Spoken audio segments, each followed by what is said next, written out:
1. Kino awakened in the near dark.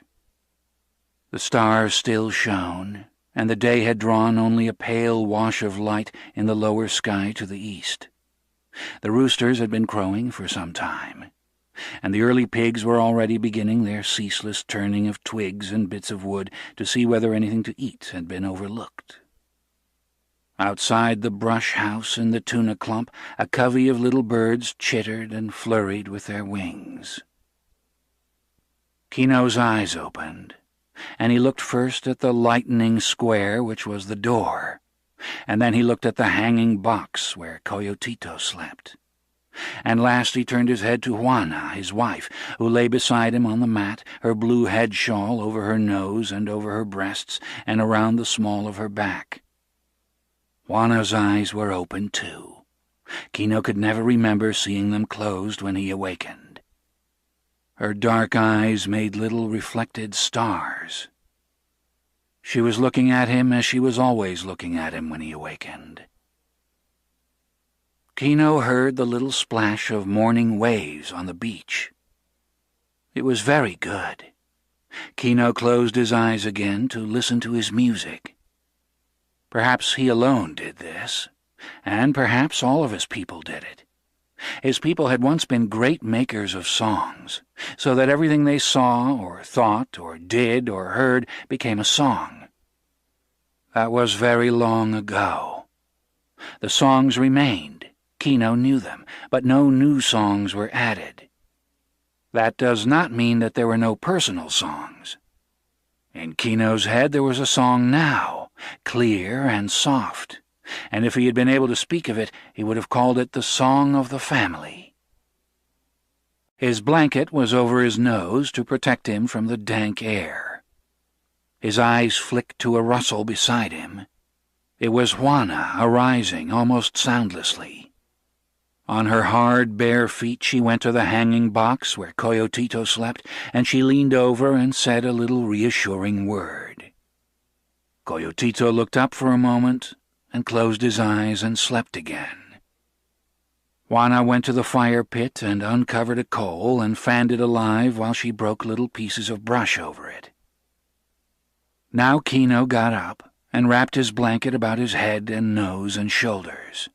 He slipped his feet into his sandals and went outside to watch the dawn.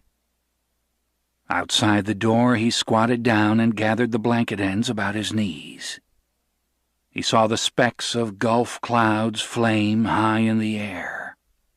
And a goat came near and sniffed at him and stared with its cold yellow eyes.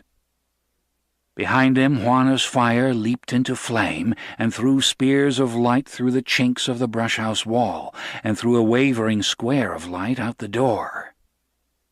A late moth blustered in to find the fire. The song of the family came now from behind Kino, and the rhythm of the family song was the grinding stone where Juana worked the corn for the morning cakes. The dawn came quickly now, a wash, a glow, a lightness, and then an explosion of fire as the sun arose out of the gulf. Kino looked down to cover his eyes from the glare. He could hear the pat of the corn cakes in the house and the rich smell of them on the cooking plate. The ants were busy on the ground, big black ones with shiny bodies and little dusty quick ants. Kino watched with the detachment of God while a dusty ant frantically tried to escape the sand trap an ant lion had dug for him. A thin, timid dog came close, and, at a soft word from Kino, curled up, arranged its tail neatly over its feet, and laid its chin delicately on the pile. It was a black dog with yellow gold spots where its eyebrows should have been. It was a morning like other mornings, and yet perfect among mornings.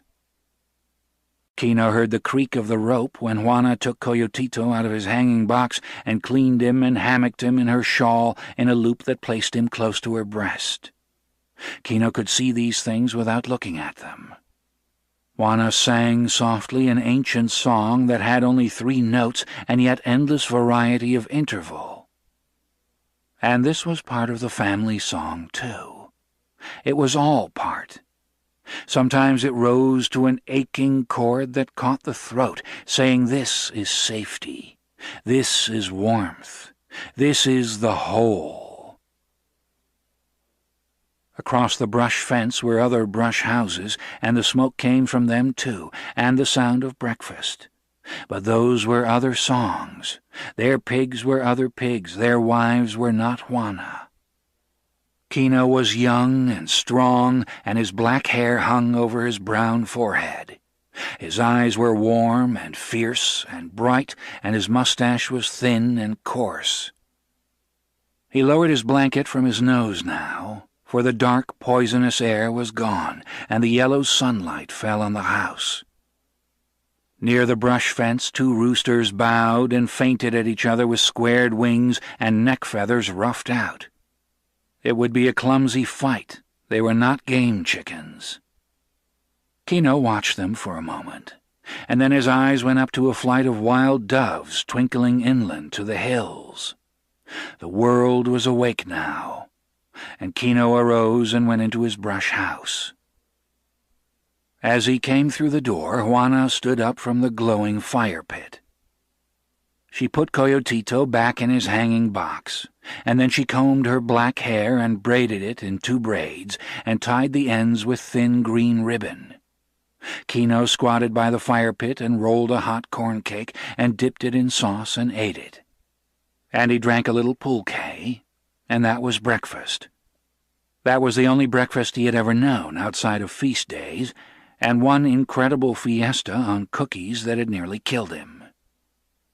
When Kino had finished, Juana came back to the fire and ate her breakfast. They had spoken once, but there is not need for speech if it is only a habit anyway. Kino sighed with satisfaction, and that was conversation.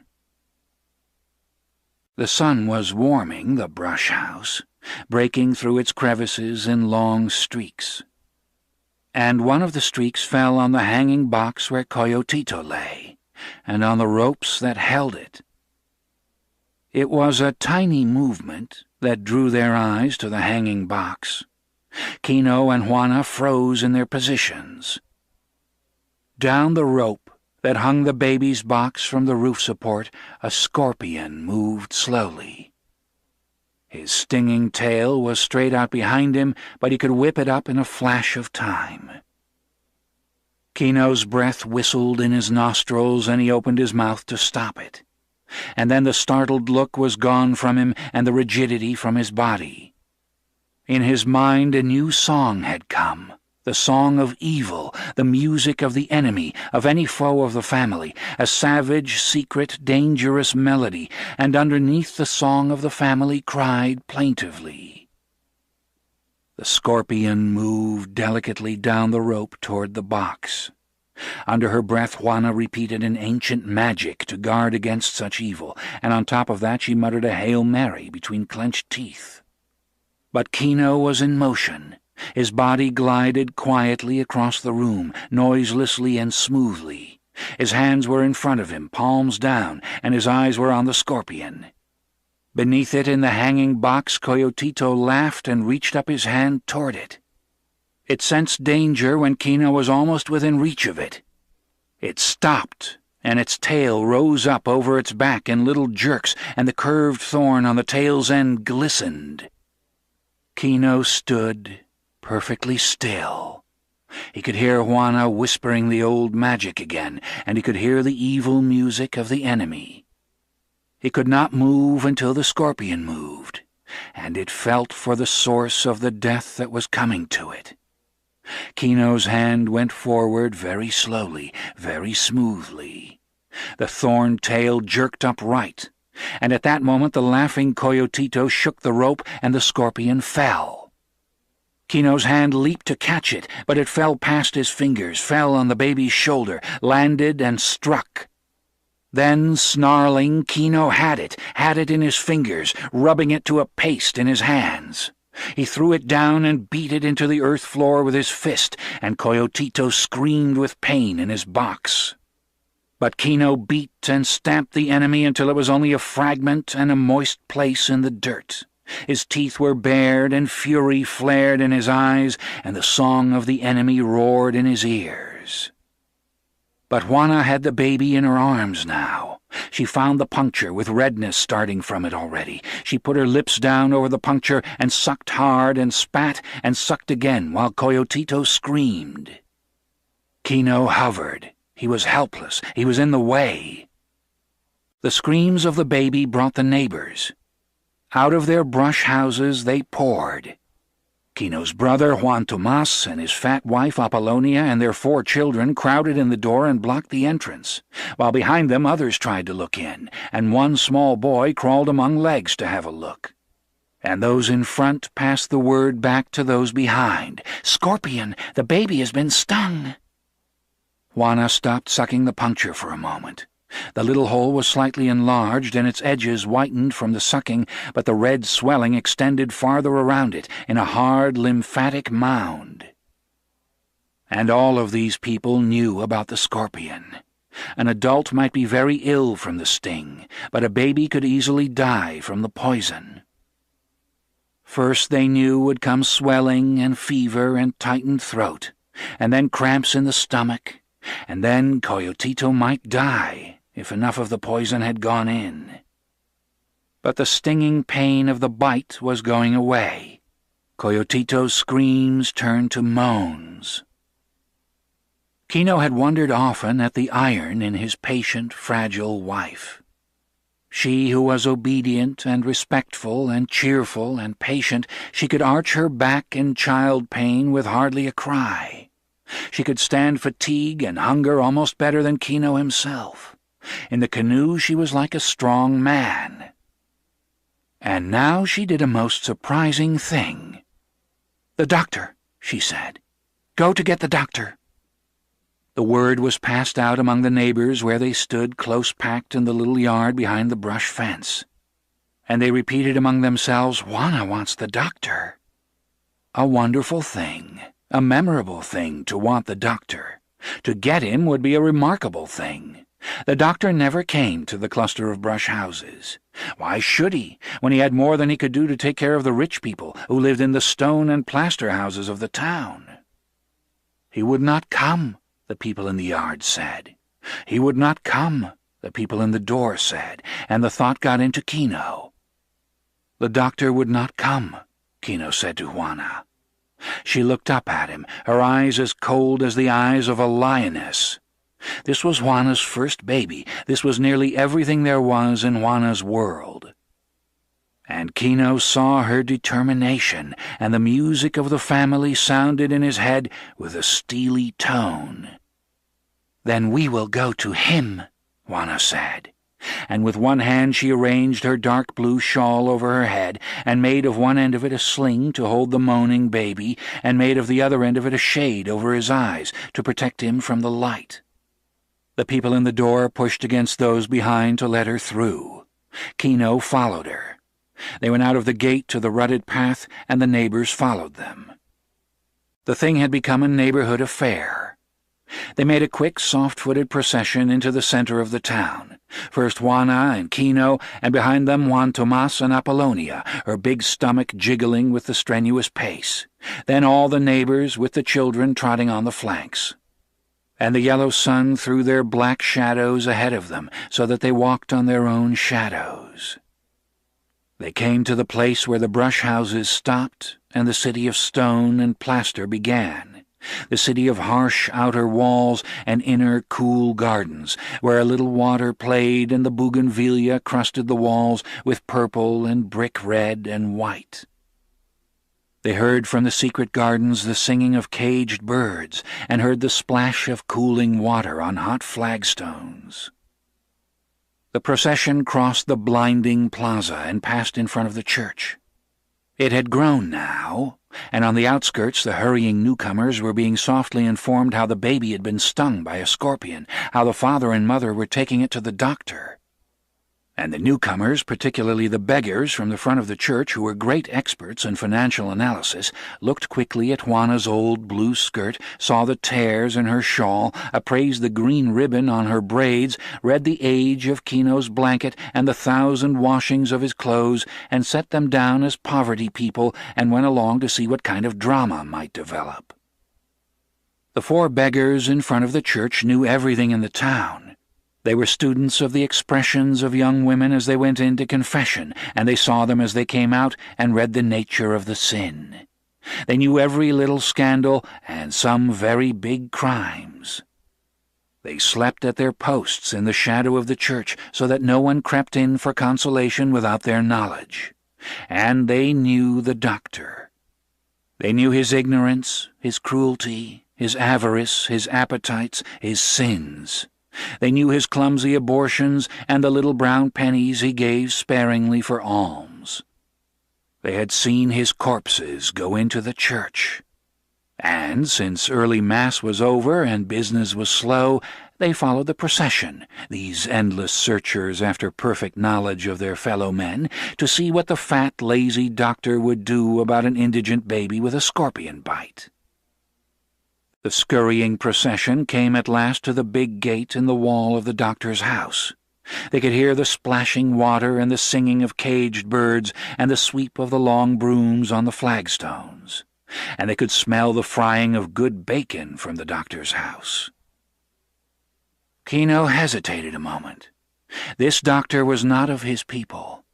This doctor was of a race which for nearly 400 years had beaten and starved and robbed and despised Kino's race, and frightened it too, so that the indigene came humbly to the door. And as always when he came near to one of this race, Kino felt weak and afraid and angry at the same time. Rage and terror went together. He could kill the doctor more easily than he could talk to him, for all of the doctor's race spoke to all of Kino's race as though they were simple animals. And as Kino raised his right hand to the iron ring knocker in the gate, rage swelled in him, and the pounding music of the enemy beat in his ears, and his lips grew tight against his teeth. But with his left hand he reached to take off his hat. The iron ring pounded against the gate. Kino took off his hat and stood waiting. Coyotito moaned a little in Juana's arms, and she spoke softly to him. The procession crowded close, the better to see and hear. After a moment the big gate opened a few inches. Kino could see the green coolness of the garden and little splashing fountain through the opening. The man who looked out at him was one of his own race. Kino spoke to him in the old language. "The little one, the firstborn, has been poisoned by the scorpion," Kino said. "He requires the skill of the healer." The gate closed a little, and the servant refused to speak in the old language. "A little moment," he said. "I go to inform myself." And he closed the gate and slid the bolt home. The glaring sun threw the bunched shadows of the people blackly on the white wall. In his chamber the doctor sat up in his high bed. He had on his dressing gown of red watered silk that had come from Paris, a little tight over the chest now if it was buttoned. On his lap was a silver tray with a silver chocolate pot and a tiny cup of eggshell china, so delicate that it looked silly when he lifted it with his big hand, lifted it with the tips of thumb and forefinger, and spread the other 3 fingers wide to get them out of the way. His eyes rested in puffy little hammocks of flesh, and his mouth drooped with discontent. He was growing very stout, and his voice was hoarse with the fat that pressed on his throat. Beside him on a table was a small oriental gong and a bowl of cigarettes. The furnishings of the room were heavy and dark and gloomy. The pictures were religious, even the large tinted photograph of his dead wife, who, if masses willed and paid for out of her own estate could do it, was in heaven. The doctor had once for a short time been a part of the great world, and his whole subsequent life was memory and longing for France. "That," he said, was civilized living, by which he meant that on a small income he had been able to keep a mistress and eat in restaurants. He poured his second cup of chocolate and crumbled a sweet biscuit in his fingers. The servant from the gate came to the open door and stood, waiting to be noticed. "Yes?" the doctor asked. "It is a little Indian with a baby. He says a scorpion stung it." The doctor put his cup down gently before he let his anger rise. "Have I nothing better to do than cure insect bites for little Indians? I am a doctor, not a veterinary." "Yes, patron," said the servant. "Has he any money?" the doctor demanded. "No, they never have any money. I alone in the world am supposed to work for nothing, and I'm tired of it. See if he has any money." At the gate the servant opened the door a trifle and looked out at the waiting people. And this time he spoke in the old language. "Have you money to pay for the treatment?" Now Kino reached into a secret place somewhere under his blanket. He brought out a paper folded many times. Crease by crease he unfolded it, until at last there came to view 8 small misshapen seed pearls, as ugly and gray as little ulcers, flattened and almost valueless. The servant took the paper and closed the gate again, but this time he was not gone long. He opened the gate just wide enough to pass the paper back. "The doctor has gone out," he said. "He was called to a serious case." And he shut the gate quickly out of shame. And now a wave of shame went over the whole procession. They melted away.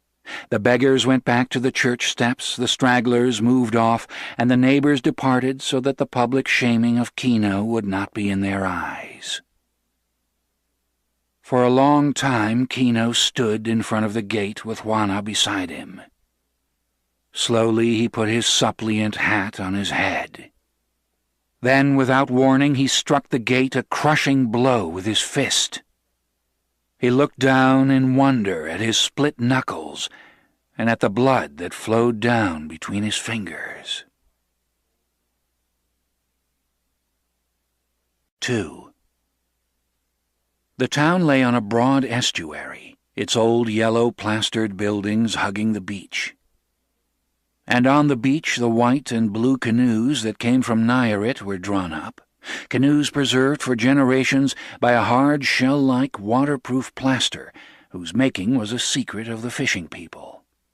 They were high and graceful canoes, with curving bow and stern and a braced section midships where a mast could be stepped to carry a small lateen sail. The beach was yellow sand, but at the water's edge a rubble of shell and algae took its place. Fiddler crabs bubbled and sputtered in their holes in the sand, and in the shallows little lobsters popped in and out of their tiny homes in the rubble and sand.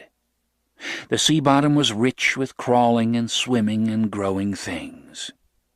The brown algae waved in the gentle currents, and the green eelgrass swayed, and little seahorses clung to its stems.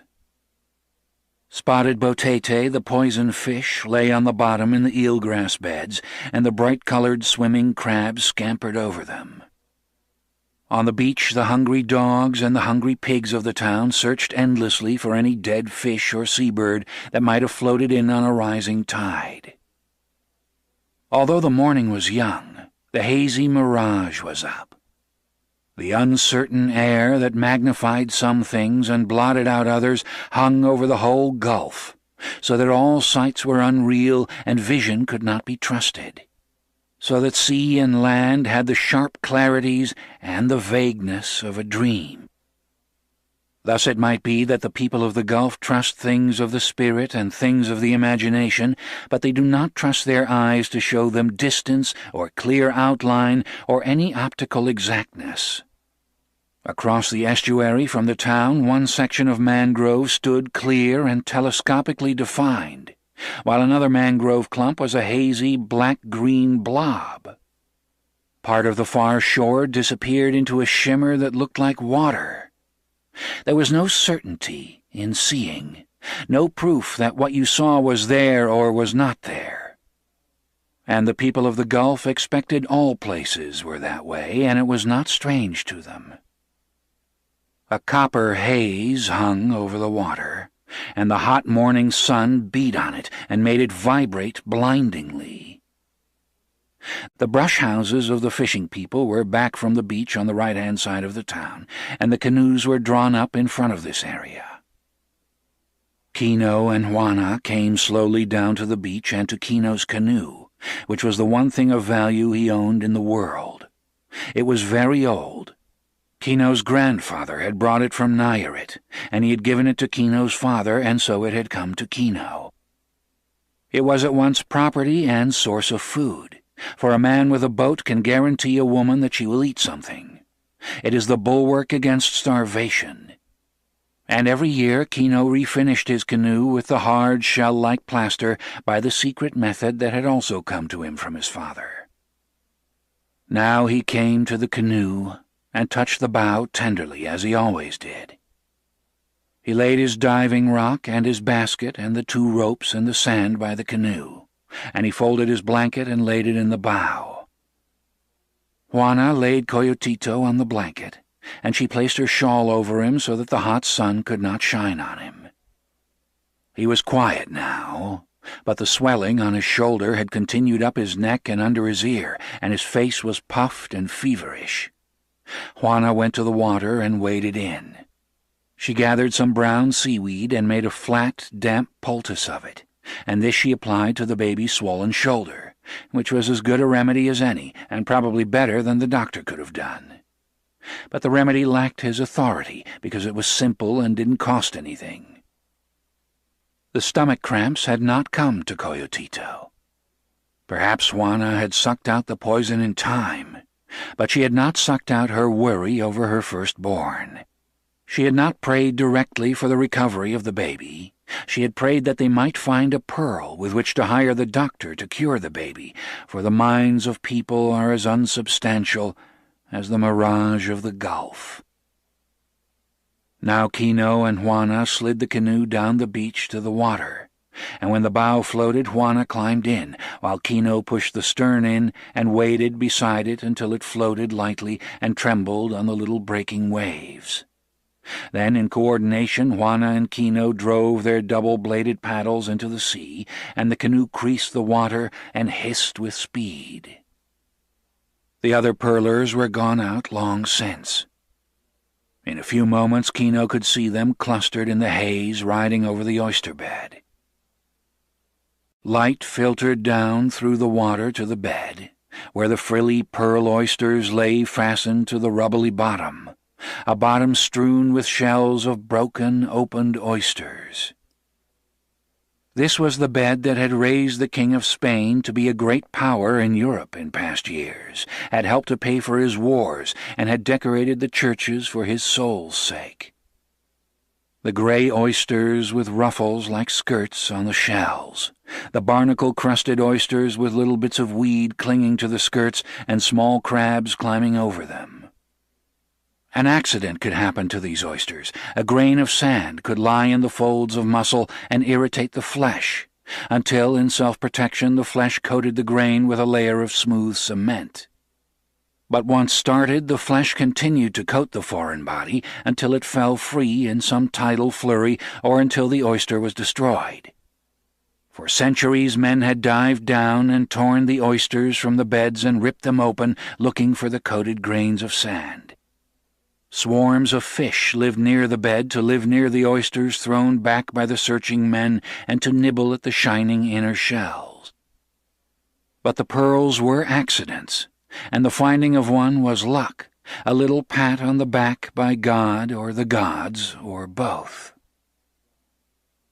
Kino had 2 ropes, one tied to a heavy stone and one to a basket. He stripped off his shirt and trousers and laid his hat in the bottom of the canoe. The water was oily smooth. He took his rock in one hand and his basket in the other, and he slipped feet first over the side, and the rock carried him to the bottom. The bubbles rose behind him until the water cleared and he could see. Above the surface of the water was an undulating mirror of brightness, and he could see the bottoms of the canoes sticking through it. Kino moved cautiously so that the water would not be obscured with mud or sand. He hooked his foot in the loop on his rock, and his hands worked quickly, tearing the oysters loose, some singly, others in clusters. He laid them in his basket. In some places the oysters clung to one another so that they came free in lumps. Now Kino's people had sung of everything that happened or existed. They had made songs to the fishes, to the sea in anger and to the sea in calm, to the light and the dark, and the sun and the moon. And the songs were all in Kino and in his people, every song that had ever been made, even the ones forgotten. And as he filled his basket, the song was in Kino, and the beat of the song was his pounding heart as it ate the oxygen from his held breath. And the melody of the song was the gray-green water, and the little scuttling animals and the clouds of fish that flitted by and were gone. But in the song there was a secret little inner song, hardly perceptible, but always there, sweet and secret and clinging, almost hiding in the counter-melody, and this was the song of the pearl that might be. For every shell thrown in the basket might contain a pearl. Chance was against it, but luck and the gods might be for it. And in the canoe above him Kino knew that Juana was making the magic of prayer, her face set rigid and her muscles hard, to force the luck, to tear the luck out of the gods' hands, for she needed the luck for the swollen shoulder of Coyotito. And because the need was great and the desire was great, the little secret melody of the pearl that might be was stronger this morning. Whole phrases of it came clearly and softly into the song of the undersea. Kino, in his pride and youth and strength, could remain down over 2 minutes without strain, so that he worked deliberately, selecting the largest shells. Because they were disturbed, the oyster shells were tightly closed. A little to his right, a hummock of rubbly rock stuck up, covered with young oysters not ready to take. Kino moved next to the hummock, and then, beside it, under a little overhang, he saw a very large oyster lying by itself, not covered with its clinging brothers.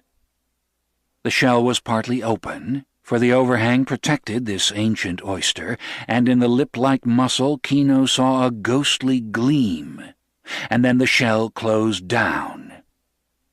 His heart beat out a heavy rhythm, and the melody of the maybe pearl shrilled in his ears. Slowly he forced the oyster loose and held it tightly against his breast. He kicked his foot free from the rock loop, and his body rose to the surface, and his black hair gleamed in the sunlight. He reached over the side of the canoe and laid the oyster in the bottom. Then Juana steadied the boat while he climbed in. His eyes were shining with excitement, but in decency he pulled up his rock, and then he pulled up his basket of oysters and lifted them in. Juana sensed his excitement, and she pretended to look away. It is not good to want a thing too much. It sometimes drives the luck away. You must want it just enough, and you must be very tactful with God or the gods. But Juana stopped breathing. Very deliberately Kino opened his short, strong knife. He looked speculatively at the basket. Perhaps it would be better to open the oyster last. He took a small oyster from the basket, cut the muscle, searched the folds of flesh, and threw it in the water.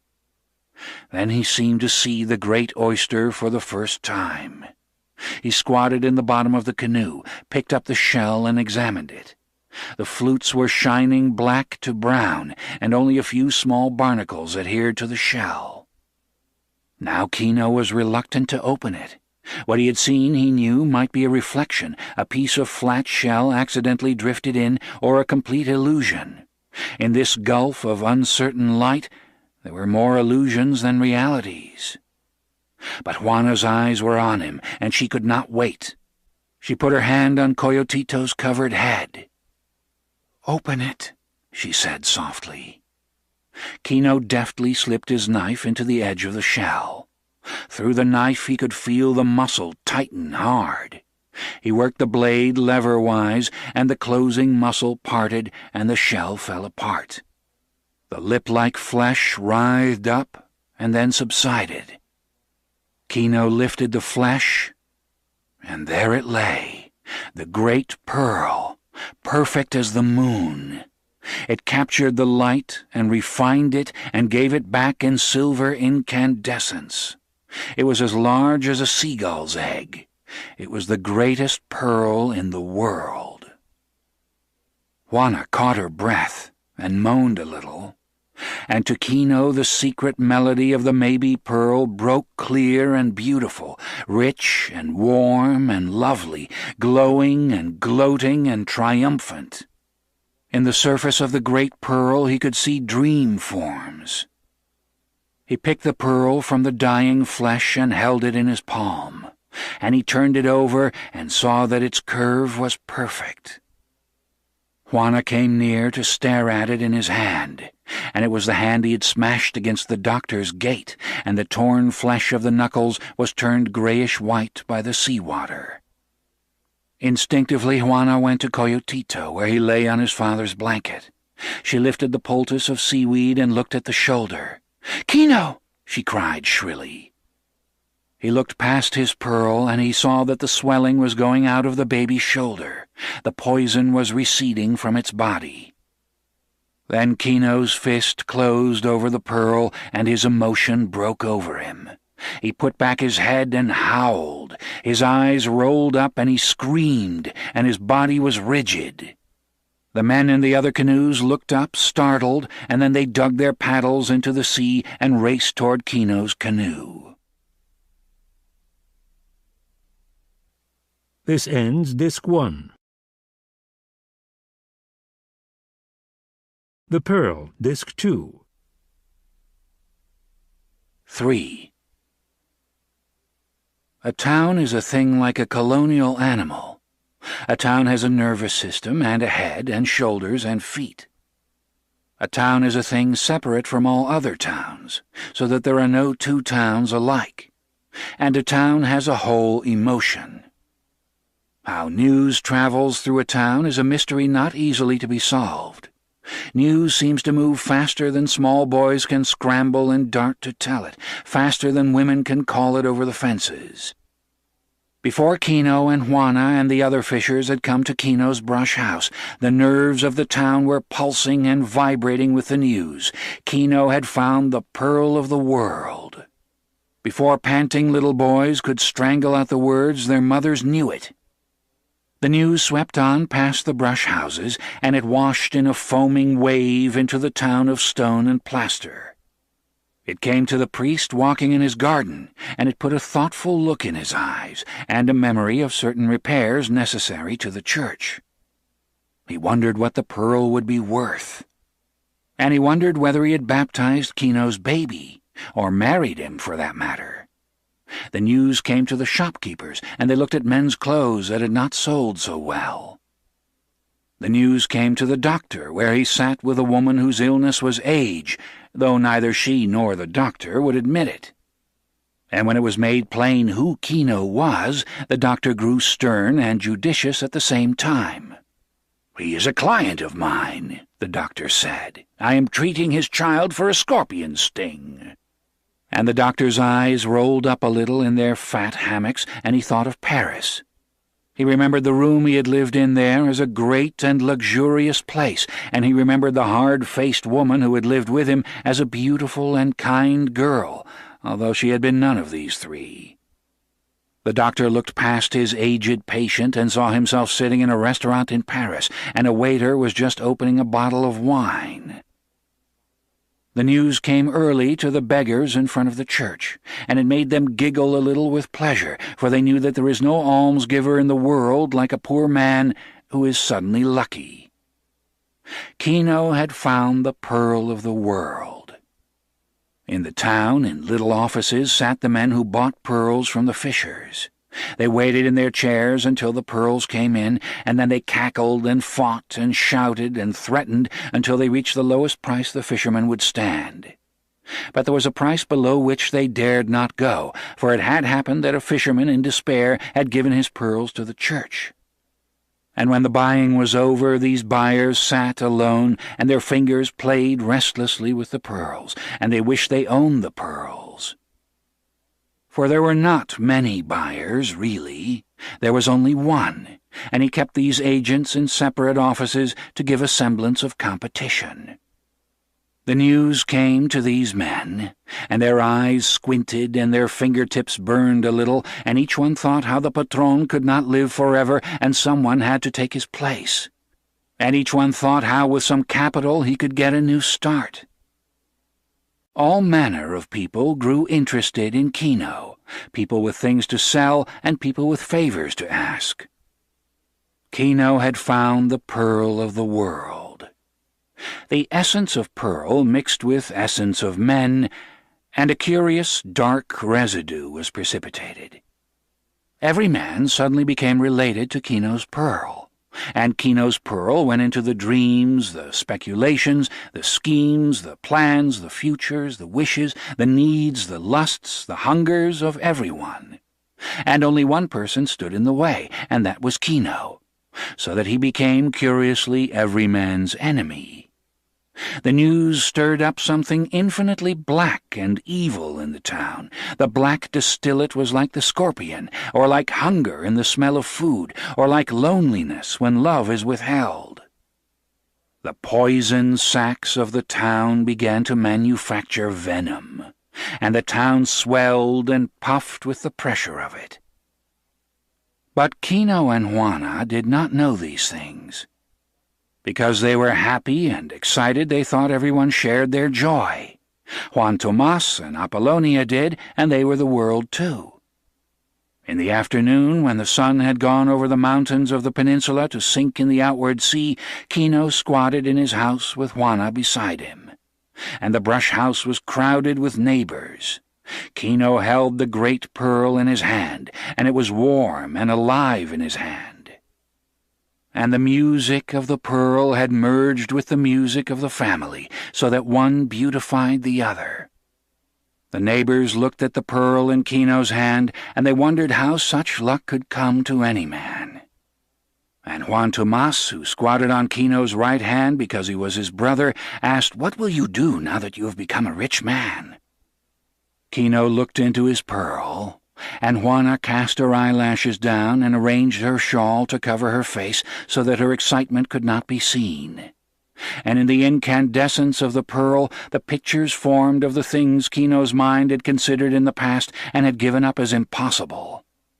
In the pearl he saw Juana and Coyotito and himself standing and kneeling at the high altar, and they were being married now that they could pay. He spoke softly. "We will be married in the church." In the pearl he saw how they were dressed, Juana in a shawl stiff with newness, and a new skirt, and from under the long skirt Kino could see that she wore shoes. It was in the pearl, the picture glowing there.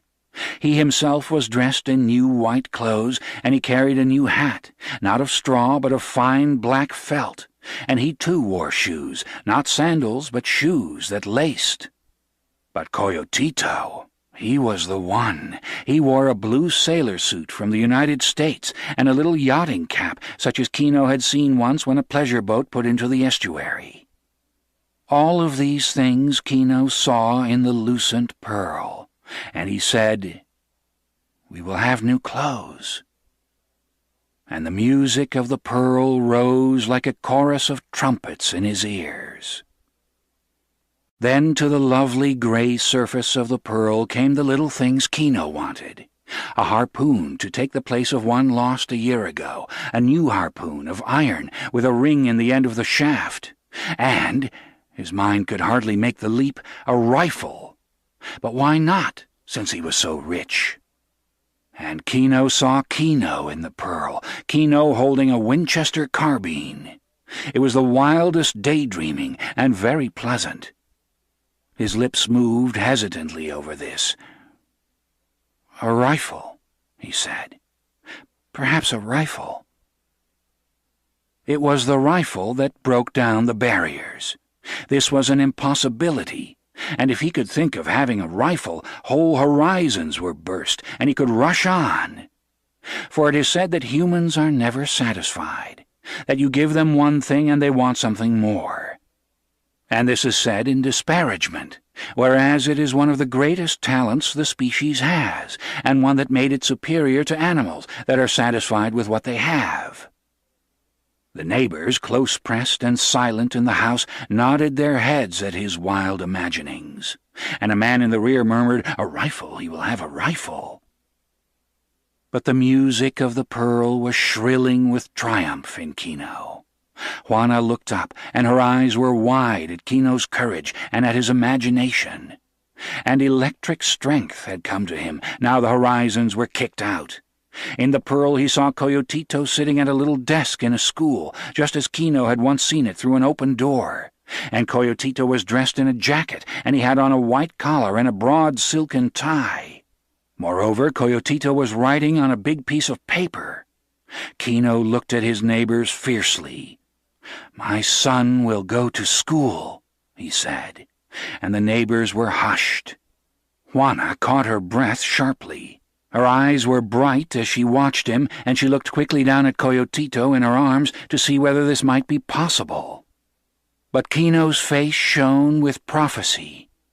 "My son will read and open the books, and my son will write and will know writing, and my son will make numbers, and these things will make us free, because he will know, and through him we will know."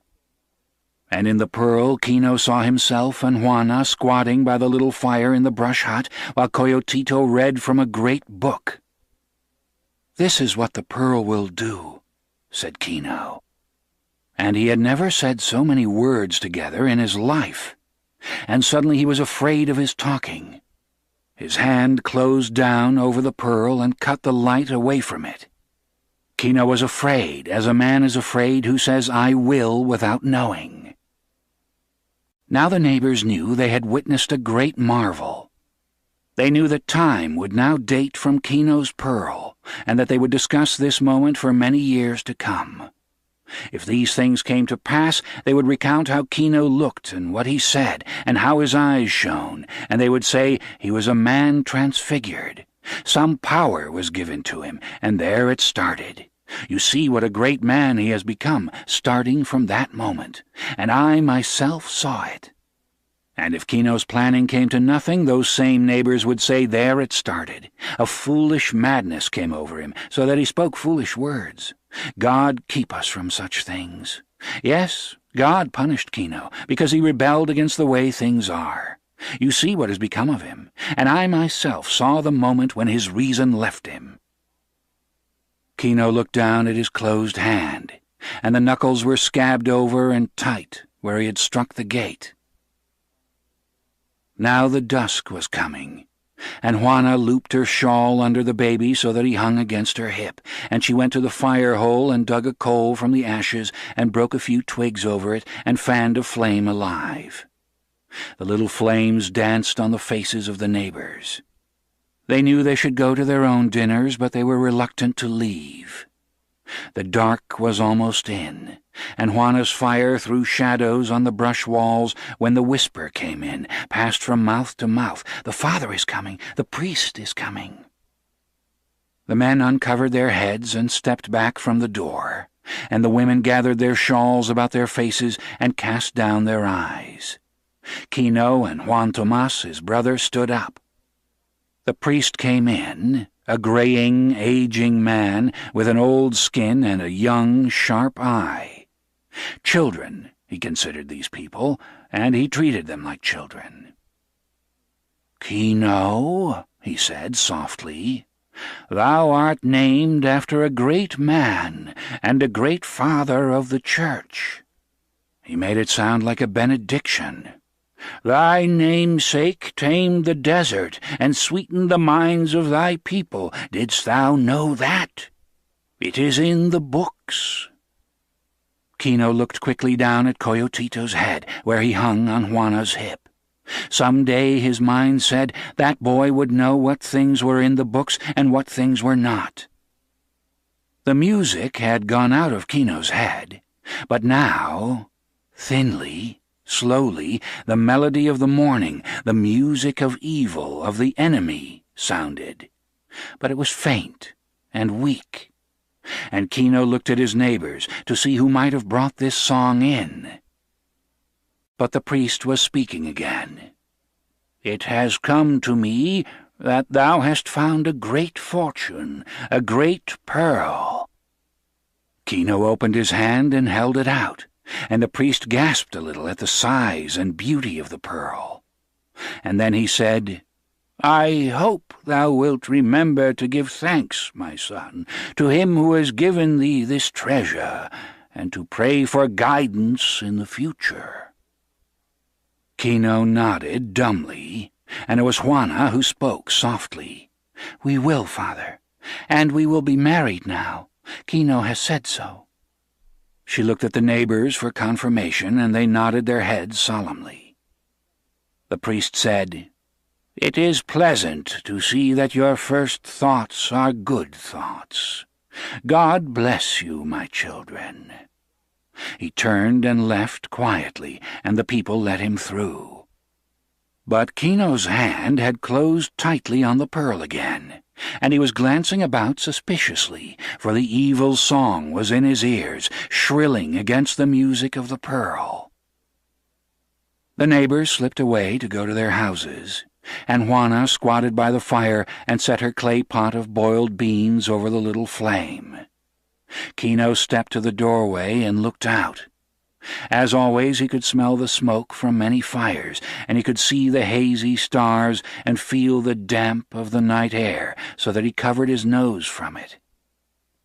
The thin dog came to him and threshed itself in greeting like a wind-blown flag, and Kino looked down at it and didn't see it. He had broken through the horizons into a cold and lonely outside. He felt alone and unprotected, and scraping crickets and shrilling tree frogs and croaking toads seemed to be carrying the melody of evil. Kino shivered a little and drew his blanket more tightly against his nose. He carried the pearl still in his hand, tightly closed in his palm, and it was warm and smooth against his skin. Behind him he heard Juana patting the cakes before she put them down on the clay cooking sheet. Kino felt all the warmth and security of his family behind him, and the song of the family came from behind him like the purring of a kitten. But now, by saying what his future was going to be like, he had created it. A plan is a real thing, and things projected are experienced. A plan once made and visualized becomes a reality, along with other realities, never to be destroyed but easily to be attacked. Thus Kino's future was real, but having set it up, other forces were set up to destroy it, and this he knew, so that he had to prepare to meet the attack. And this Kino knew also, that the gods do not love men's plans, and the gods do not love success unless it comes by accident. He knew that the gods take their revenge on a man if he be successful through his own efforts. Consequently, Kino was afraid of plans, but having made one, he could never destroy it. And to meet the attack, Kino was already making a hard skin for himself against the world. His eyes and his mind probed for danger before it appeared. Standing in the door, he saw two men approach, and one of them carried a lantern which lighted the ground and the legs of the men. They turned in through the opening of Kino's brush fence and came to his door. And Kino saw that one was the doctor, and the other the servant who had opened the gate in the morning. The split knuckles on Kino's right hand burned when he saw who they were. The doctor said, "I was not in when you came this morning, but now, at the first chance, I have come to see the baby." Kino stood in the door, filling it, and hatred raged and flamed in back of his eyes, and fear too, for the hundreds of years of subjugation were cut deep in him. "The baby is nearly well now," he said curtly. The doctor smiled, but his eyes in their little lymph-lined hammocks did not smile. He said, "Sometimes, my friend, the scorpion sting has a curious effect. There will be apparent improvement, and then, without warning, poof!" He pursed his lips and made a little explosion to show how quick it could be, and he shifted his small black doctor's bag about so that the light of the lamp fell upon it, for he knew that Kino's race love the tools of any craft and trust them. "Sometimes," the doctor went on in a liquid tone, "sometimes there will be a withered leg, or a blind eye, or a crumpled back.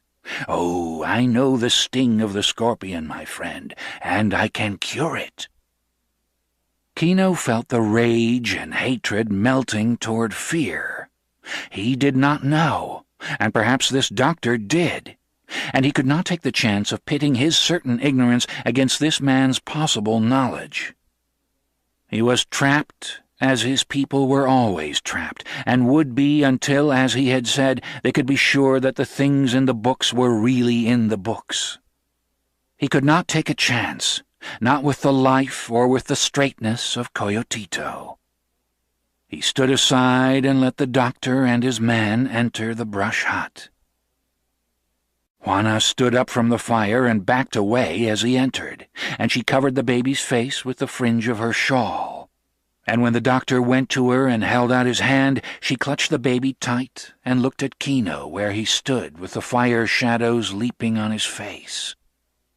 Kino nodded, and only then did she let the doctor take the baby. "Hold the light," the doctor said, and when the servant held the lantern high, the doctor looked for a moment at the wound on the baby's shoulder.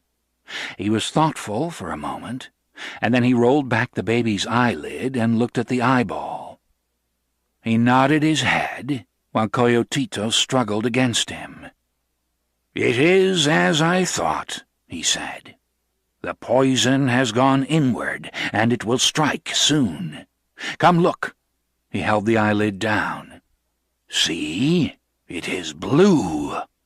And Kino, looking anxiously, saw that indeed it was a little blue. And he didn't know whether or not it was always a little blue, but the trap was set. He couldn't take the chance. The doctor's eyes watered in their little hammocks. "I will give him something to try to turn the poison aside," he said. And he handed the baby to Kino. Then from his bag he took a little bottle of white powder and a capsule of gelatin. He filled the capsule with the powder and closed it, and then around the first capsule he fitted a second capsule and closed it. Then he worked very deftly. He took the baby and pinched its lower lip until it opened its mouth. His fat fingers placed the capsule far back on the baby's tongue, back of the point where he could spit it out, and then from the floor he picked up the little pitcher of pulque and gave Coyotito a drink. And it was done. He looked again at the baby's eyeball, and he pursed his lips and seemed to think. At last he handed the baby back to Juana, and he turned to Kino. "I think the poison will attack within the hour," he said. "The medicine may save the baby from hurt, but I will come back in an hour. Perhaps I am in time to save him." He took a deep breath and went out of the hut, and his servant followed him with the lantern. Now Juana had the baby under her shawl, and she stared at it with anxiety and fear. Kino came to her, and he lifted the shawl and stared at the baby. He moved his hand to look under the eyelid, and only then saw that the pearl was still in his hand. Then he went to a box by the wall, and from it he brought a piece of rag. He wrapped the pearl in the rag, then went to the corner of the brush house and dug a little hole with his fingers in the dirt floor, and he put the pearl in the hole and covered it up and concealed the place. And then he went to the fire where Juana was squatting watching the baby's face. The doctor, back in his house, settled into his chair and looked at his watch. His people brought him a little supper of chocolate and sweet cakes and fruit, and he stared at the food discontentedly. In the houses of the neighbors, the subject that would lead all conversations for a long time to come was aired for the first time to see how it would go. The neighbors showed one another with their thumbs how big the pearl was, and they made little caressing gestures to show how lovely it was. From now on they would watch Kino and Juana very closely to see where the riches turned their heads, as riches turn all people's heads. Everyone knew why the doctor had come. He was not good at dissembling, and he was very well understood. Out in the estuary, a tight, woven school of small fishes glittered and broke water to escape a school of great fishes that drove in to eat them. And in the houses the people could hear the swish of the small ones and the bouncing splash of the great ones as the slaughter went on. The dampness arose out of the gulf and was deposited on bushes and cacti and on little trees in salty drops. And the night mice crept about on the ground, and the little night hawks hunted them silently. The skinny black puppy with flame spots over his eyes came to Kino's door and looked in. He nearly shook his hindquarters loose when Kino glanced up at him, and he subsided when Kino looked away. The puppy did not enter the house, but he watched with frantic interest while Kino ate his beans from the little pottery dish and wiped it clean with a corn cake and ate the cake and washed the whole down with a drink of pulque. Kino was finished and was rolling a cigarette when Juana spoke sharply. "Kino!" He glanced at her and then got up and went quickly to her, for he saw fright in her eyes. He stood over her, looking down, but the light was very dim. He kicked a pile of twigs into the fire hole to make a blaze, and then he could see the face of Coyotito. The baby's face was flushed, and his throat was working, and a little thick drool of saliva issued from his lips. The spasm of the stomach muscles began, and the baby was very sick. Kino knelt beside his wife. "So the doctor knew," he said. But he said it for himself as well as for his wife, for his mind was hard and suspicious, and he was remembering the white powder. Juana rocked from side to side and moaned out the little song of the family, as though it could ward off the danger, and the baby vomited and writhed in her arms. Now uncertainty was in Kino, and the music of evil throbbed in his head and nearly drove out Juana's song. The doctor finished his chocolate and nibbled the little fallen pieces of sweet cake.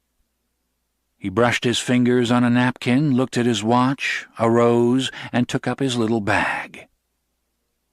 The news of the baby's illness traveled quickly among the brush houses, for sickness is second only to hunger as the enemy of poor people. And some said softly, "Luck, you see, brings bitter friends." And they nodded and got up to go to Kino's house. The neighbors scuttled with covered noses through the dark until they crowded into Kino's house again. They stood and gazed, and they made little comments on the sadness that this should happen at a time of joy, and they said all things are in God's hands. The old women squatted down beside Juana to try to give her aid if they could and comfort if they could not. Then the doctor hurried in, followed by his man.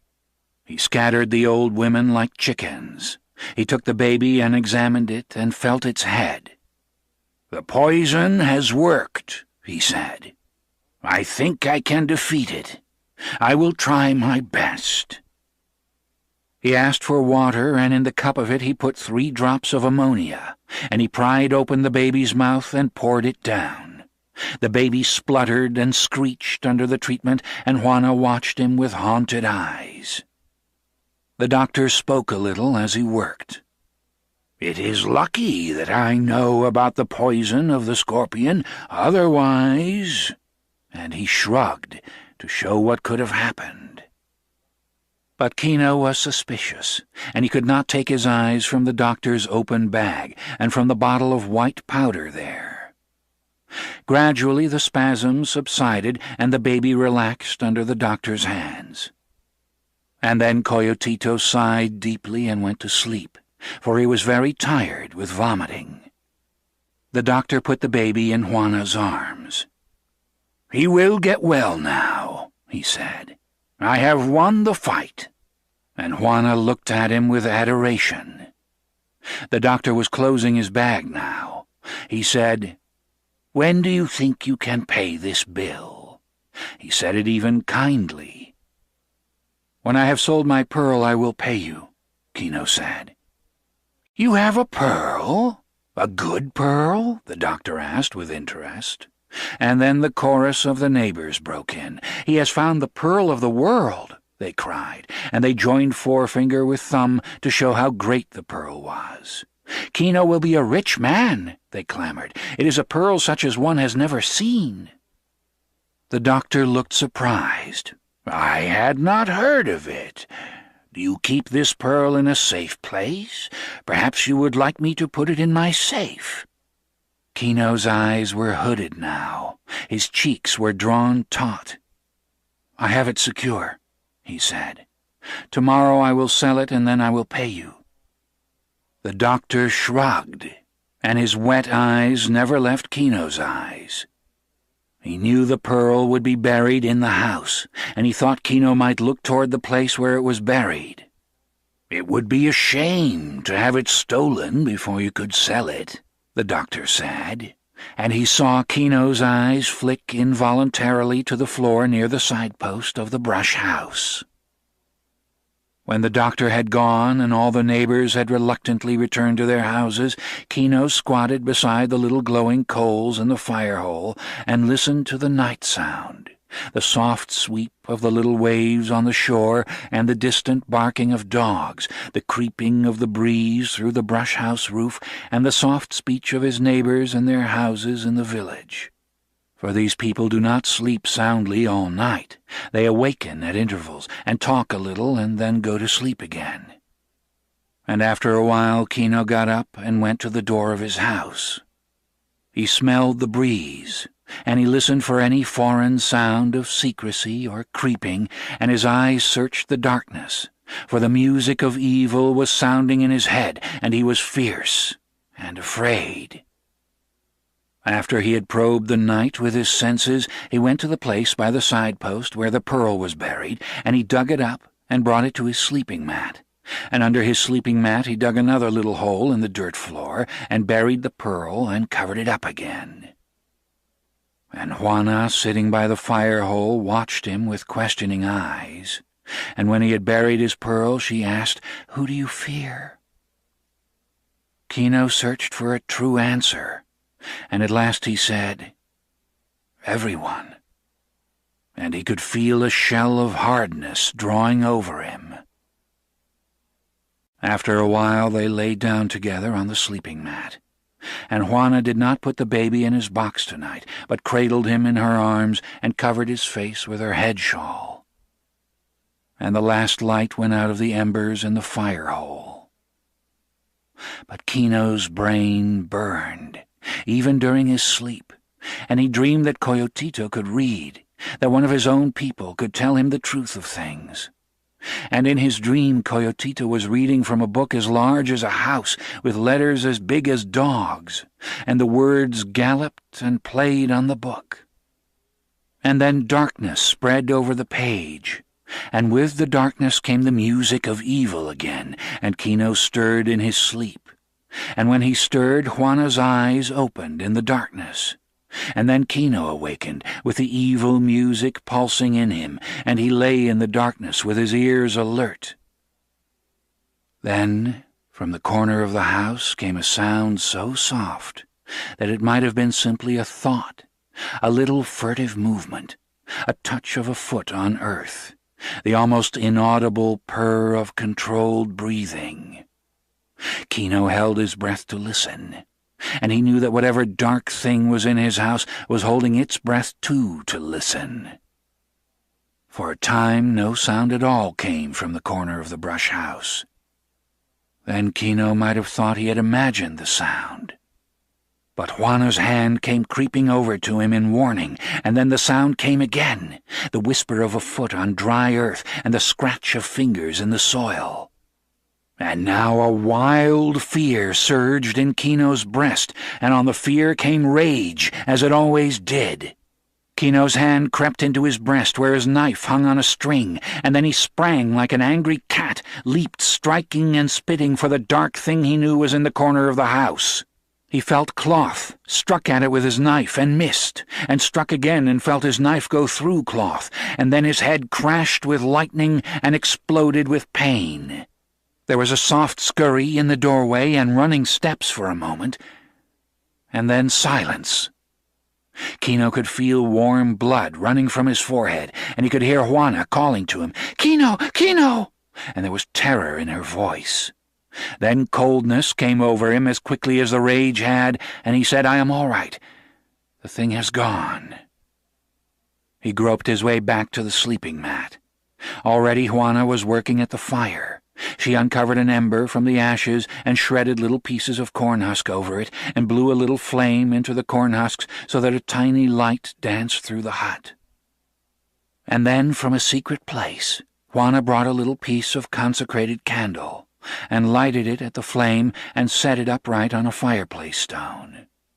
She worked quickly, crooning as she moved about. She dipped the end of her head shawl in water and swabbed the blood from Kino's bruised forehead. "It is nothing," Kino said, but his eyes and his voice were hard and cold, and a brooding hate was growing in him. Now the tension which had been growing in Juana boiled up to the surface, and her lips were thin. "This thing is evil," she cried harshly. "This pearl is like a sin. It will destroy us." And her voice rose shrilly. "Throw it away, Kino. Let us break it between stones. Let us bury it and forget the place. Let us throw it back into the sea. It has brought evil. Kino, my husband, it will destroy us." And in the firelight her lips and her eyes were alive with her fear. But Kino's face was set, and his mind and his will were set. "This is our one chance," he said. "Our son must go to school. He must break out of the pot that holds us in." "It will destroy us all," Juana cried. "Even our son." "Hush," said Kino. "Do not speak any more. In the morning we will sell the pearl, and then the evil will be gone, and only the good remain. Now hush, my wife." His dark eyes scowled into the little fire, and for the first time he knew that his knife was still in his hands, and he raised the blade and looked at it, and saw a little line of blood on the steel.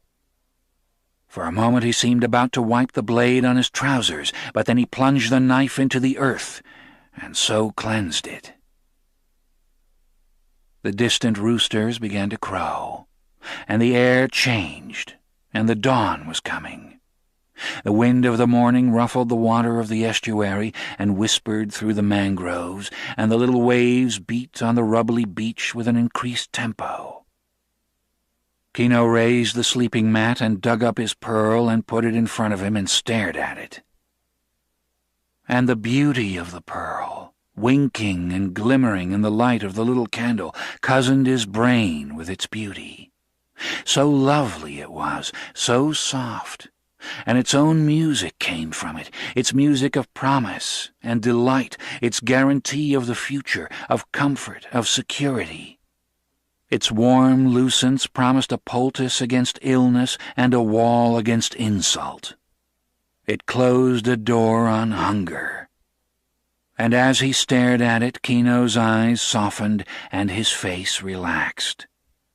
He could see the little image of the consecrated candle reflected in the soft surface of the pearl, and he heard again in his ears the lovely music of the undersea, the tone of the diffused green light of the sea bottom. Juana, glancing secretly at him, saw him smile, and because they were in some way one thing and one purpose, she smiled with him, and they began this day with hope.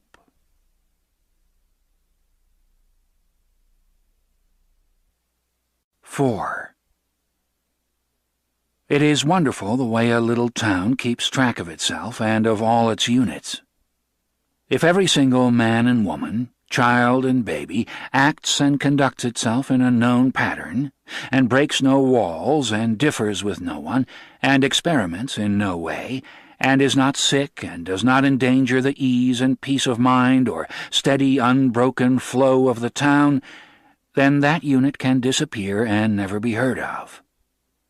But let one man step out of the regular thought or the known and trusted pattern, and the nerves of the townspeople ring with nervousness, and communication travels over the nerve lines of the town.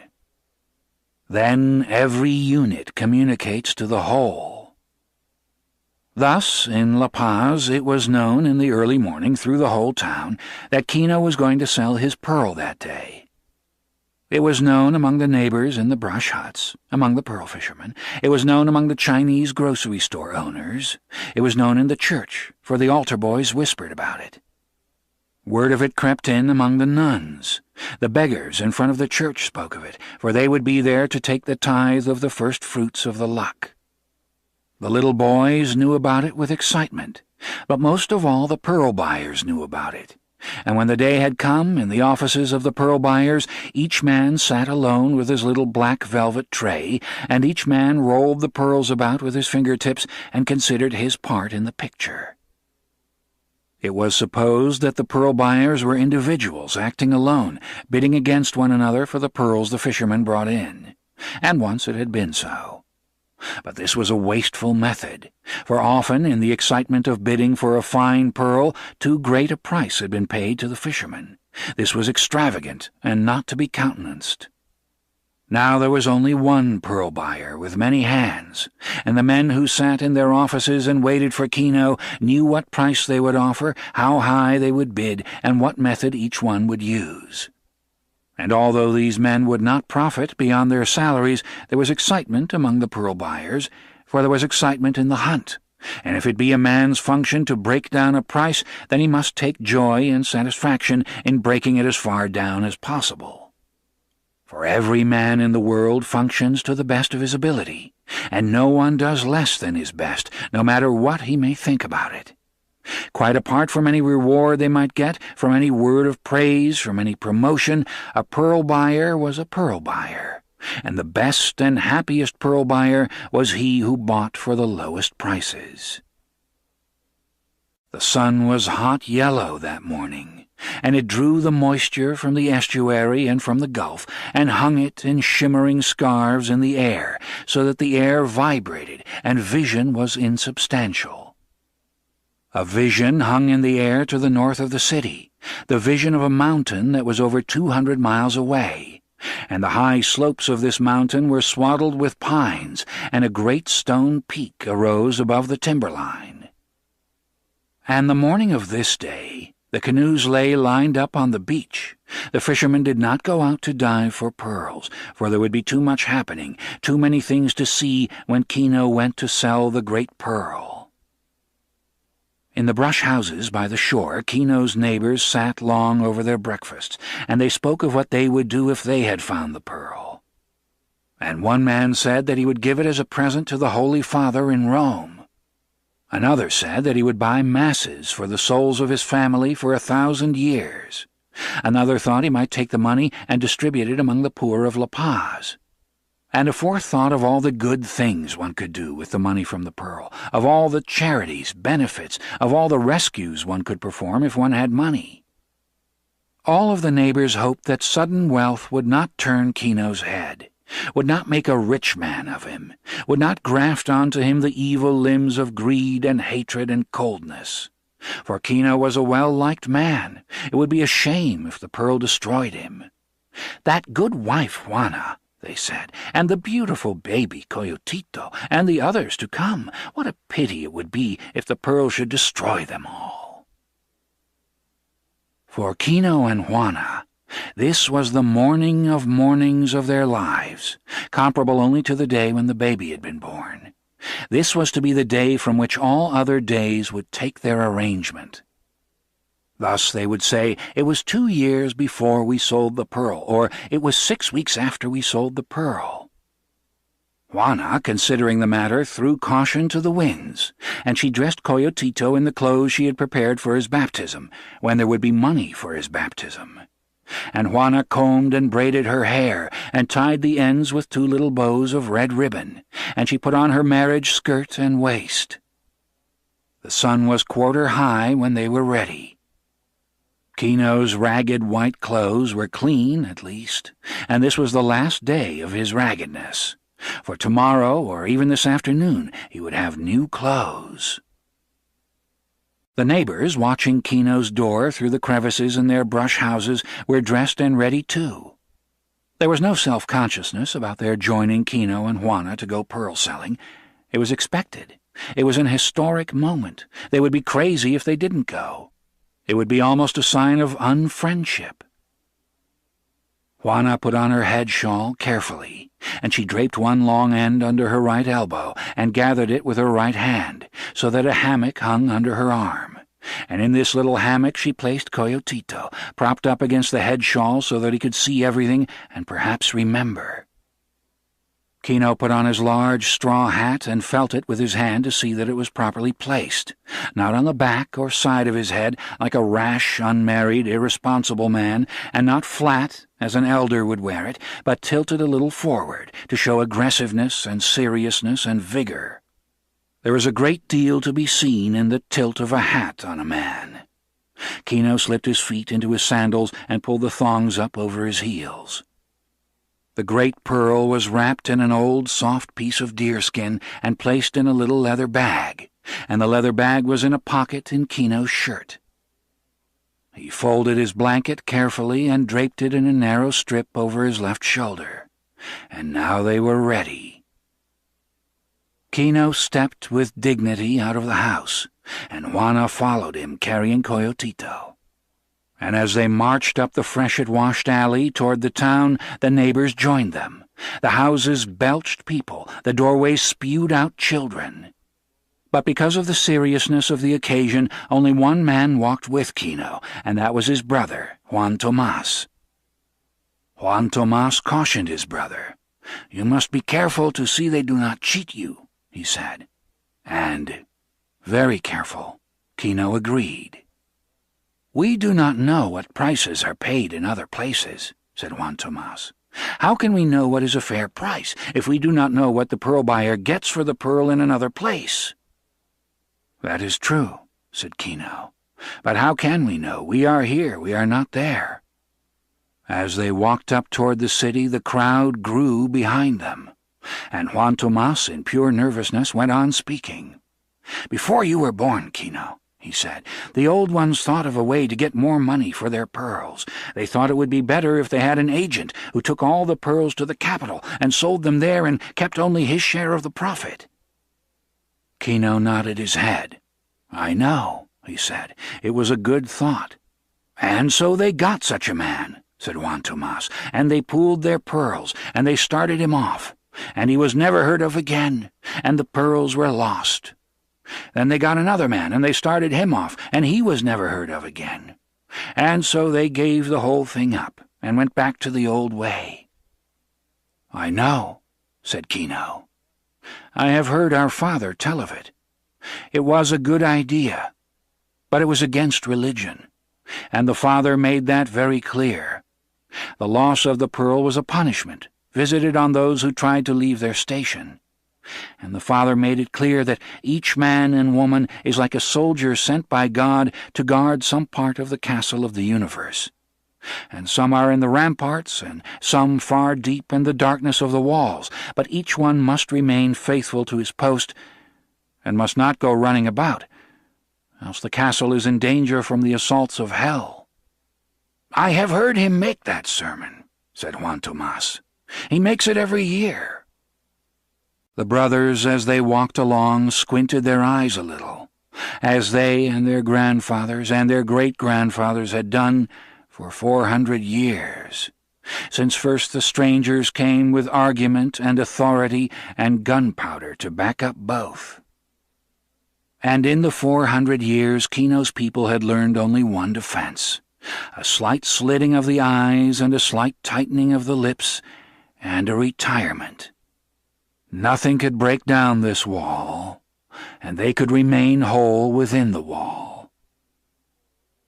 The gathering procession was solemn, for they sensed the importance of this day, and any children who showed a tendency to scuffle, to scream, to cry out, to steal hats and rumple hair were hissed to silence by their elders. So important was this day that an old man came to see riding on the stalwart shoulders of his nephew. The procession left the brush huts and entered the stone and plaster city, where the streets were a little wider and there were narrow pavements beside the buildings. And as before, the beggars joined them as they passed the church. The grocers looked out at them as they went by, the little saloons lost their customers, and the owners closed up shop and went along. And the sun beat down on the streets of the city, and even tiny stones threw shadows on the ground. The news of the approach of the procession ran ahead of it, and in their little dark offices the pearl buyers stiffened and grew alert. They got out papers so they could be at work when Kino appeared, and they put their pearls in the desks, for it is not good to let an inferior pearl be seen beside a beauty, and word of the loveliness of Kino's pearl had come to them. The pearl buyers' offices were clustered together in one narrow street, and they were barred at the windows, and wooden slats cut out the light, so that only a soft gloom entered the offices. A stout, slow man sat in an office waiting. His face was fatherly and benign, and his eyes twinkled with friendship.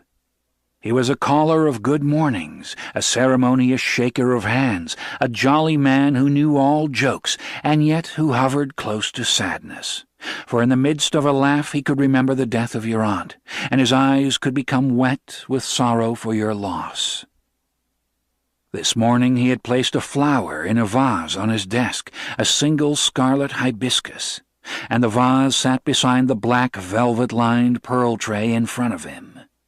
He was shaved close to the blue roots of his beard, and his hands were clean and his nails polished. His door stood open to the morning, and he hummed under his breath while his right hand practiced legerdemain.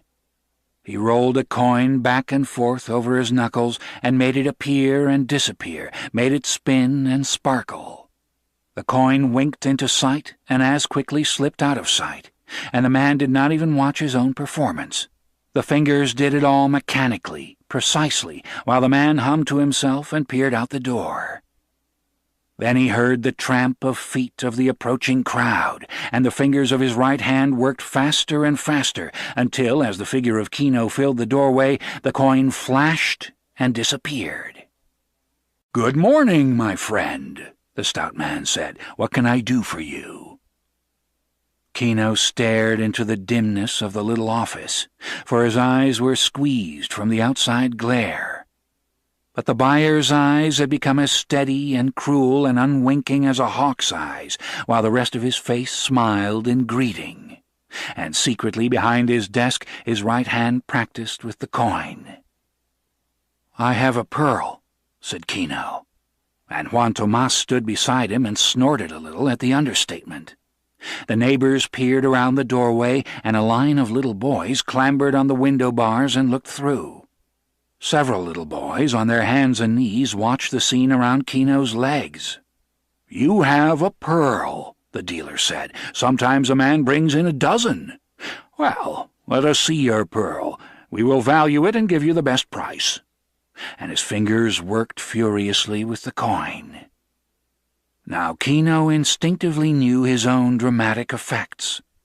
Slowly he brought out the leather bag, slowly took from it the soft and dirty piece of deerskin, and then he let the great pearl roll into the black velvet tray, and instantly his eyes went to the buyer's face. But there was no sign, no movement. The face did not change. But the secret hand behind the desk missed in its precision. The coin stumbled over a knuckle and slipped silently into the dealer's lap, and the fingers behind the desk curled into a fist. When the right hand came out of hiding, the forefinger touched the great pearl, rolled it on the black velvet. Thumb and forefinger picked it up and brought it near to the dealer's eyes and twirled it in the air. Kino held his breath, and the neighbors held their breath, and the whispering went back through the crowd. "He is inspecting it. No price has been mentioned yet. They've not come to a price." Now the dealer's hand had become a personality. The hand tossed the great pearl back in the tray. The forefinger poked and insulted it, and on the dealer's face there came a sad and contemptuous smile. "I am sorry, my friend," he said, and his shoulders rose a little to indicate that the misfortune was no fault of his. "It is a pearl of great value," Kino said. The dealer's finger spurned the pearl so that it bounced and rebounded softly from the side of the velvet tray. "You have heard of fool's gold," the dealer said. "This pearl is like fool's gold. It is too large. Who would buy it? There is no market for such things. It is a curiosity only. I am sorry. You thought it was a thing of value, and it is only a curiosity." Now Kino's face was perplexed and worried. "It is the pearl of the world!" he cried. "No one has ever seen such a pearl." "On the contrary," said the dealer, "it is large and clumsy. As a curiosity, it has interest. Some museum might perhaps take it to a place in a collection of seashells. I can give you, say, 1,000 pesos. Kino's face grew dark and dangerous. "It is worth 50,000, he said. "You know it. You want to cheat me." And the dealer heard a little grumble go through the crowd as they heard his price, and the dealer felt a little tremor of fear. "Do not blame me," he said quickly. "I am only an appraiser. Ask the others. Go to their offices and show your pearl, or better, let them come here so that you can see there is no collusion. Boy," he called, and when his servant looked through the rear door, "Boy, go to such a one and such another one and such a third one. Ask them to step in here and do not tell them why. Just say that I will be pleased to see them." And his right hand went behind the desk and pulled another coin from his pocket, and the coin rolled back and forth over the knuckles. Kino's neighbors whispered together. They had been afraid of something like this. The pearl was large, but it had a strange color. They'd been suspicious of it from the first, and after all, 1,000 pesos was not to be thrown away. It was comparative wealth to a man who was not wealthy. And suppose Kino took 1,000 pesos. Only yesterday he had nothing. But Kino had grown tight and hard. He felt the creeping of fate, the circling of wolves, the hover of vultures. He felt the evil coagulating about him, and he was helpless to protect himself. He heard in his ears the evil music, and on the black velvet the great pearl glistened so that the dealer could not keep his eyes from it. The crowd in the doorway wavered and broke and let the 3 pearl dealers through. The crowd was silent now, fearing to miss a word, to fail to see a gesture or an expression. Kino was silent and watchful. He felt a little tugging at his back, and he turned and looked in Juana's eyes, and when he looked away he had renewed strength. The dealers did not glance at one another nor at the pearl. The man behind the desk said, "I have put a value on this pearl. The owner here does not think it fair. I will ask you to examine this thing and make an offer. Notice," he said to Kino, "I have not mentioned what I have offered." The first dealer, dry and stringy, seemed now to see the pearl for the first time. He took it up, rolled it quickly between thumb and forefinger, and then cast it contemptuously back into the tray. "Do not include me in the discussion," he said dryly. "I will make no offer at all. I do not want it. This is not a pearl, it is a monstrosity." His thin lips curled. Now the second dealer, a little man with a shy, soft voice, took up the pearl, and he examined it carefully. He took a glass from his pocket and inspected it under magnification. Then he laughed softly. "Better pearls are made of paste," he said. "I know these things. This is soft and chalky. It will lose its color and die in a few months. Look." He offered the glass to Kino, showed him how to use it, and Kino, who had never seen a pearl's surface magnified, was shocked at the strange-looking surface. The third dealer took the pearl from Kino's hands. "One of my clients likes such things," he said. "I will offer 500 pesos. and perhaps I can sell it to my client for 600. Kino reached quickly and snatched the pearl from his hand. He wrapped it in the deerskin and thrust it inside his shirt. The man behind the desk said, "I'm a fool, I know, but my first offer stands. I still offer 1,000. "What are you doing?" he asked, as Kino thrust the pearl out of sight. "I am cheated!" Kino cried fiercely. "My pearl is not for sale here. I will go, perhaps even to the capital." Now the dealers glanced quickly at one another. They knew they had played too hard. They knew they would be disciplined for their failure, and the man at the desk said quickly, "I might go to 1,500. But Kino was pushing his way through the crowd. The hum of talk came to him dimly. His rage blood pounded in his ears, and he burst through and strode away. Juana followed, trotting after him. When the evening came, the neighbors in the brush houses sat eating their corn cakes and beans, and they discussed the great theme of the morning. They did not know. It seemed a fine pearl to them, but they had never seen such a pearl before, and surely the dealers knew more about the value of pearls than they. "And mark this," they said. Those dealers did not discuss these things. Each of the three knew the pearl was valueless. But suppose they had arranged it before? If that is so, then all of us have been cheated all of our lives. Perhaps, some argued, perhaps it would have been better if Kino took the 1,500 pesos. That is a great deal of money, more than he has ever seen. Maybe Kino is being a pig-headed fool. Suppose he should really go to the capital and find no buyer for his pearl. He would never live that down. "And now," said other fearful ones, "now that he had defied them, those buyers will not want to deal with him at all. Maybe Kino has cut off his own head and destroyed himself." And others said, "Kino is a brave man, and a fierce man. He is right. From his courage we may all profit." These were proud of Kino. In his house, Kino squatted on his sleeping mat, brooding. He had buried his pearl under a stone of the fire-hole in his house, and he stared at the woven tules of his sleeping mat until the cross design danced in his head. He had lost one world and had not gained another.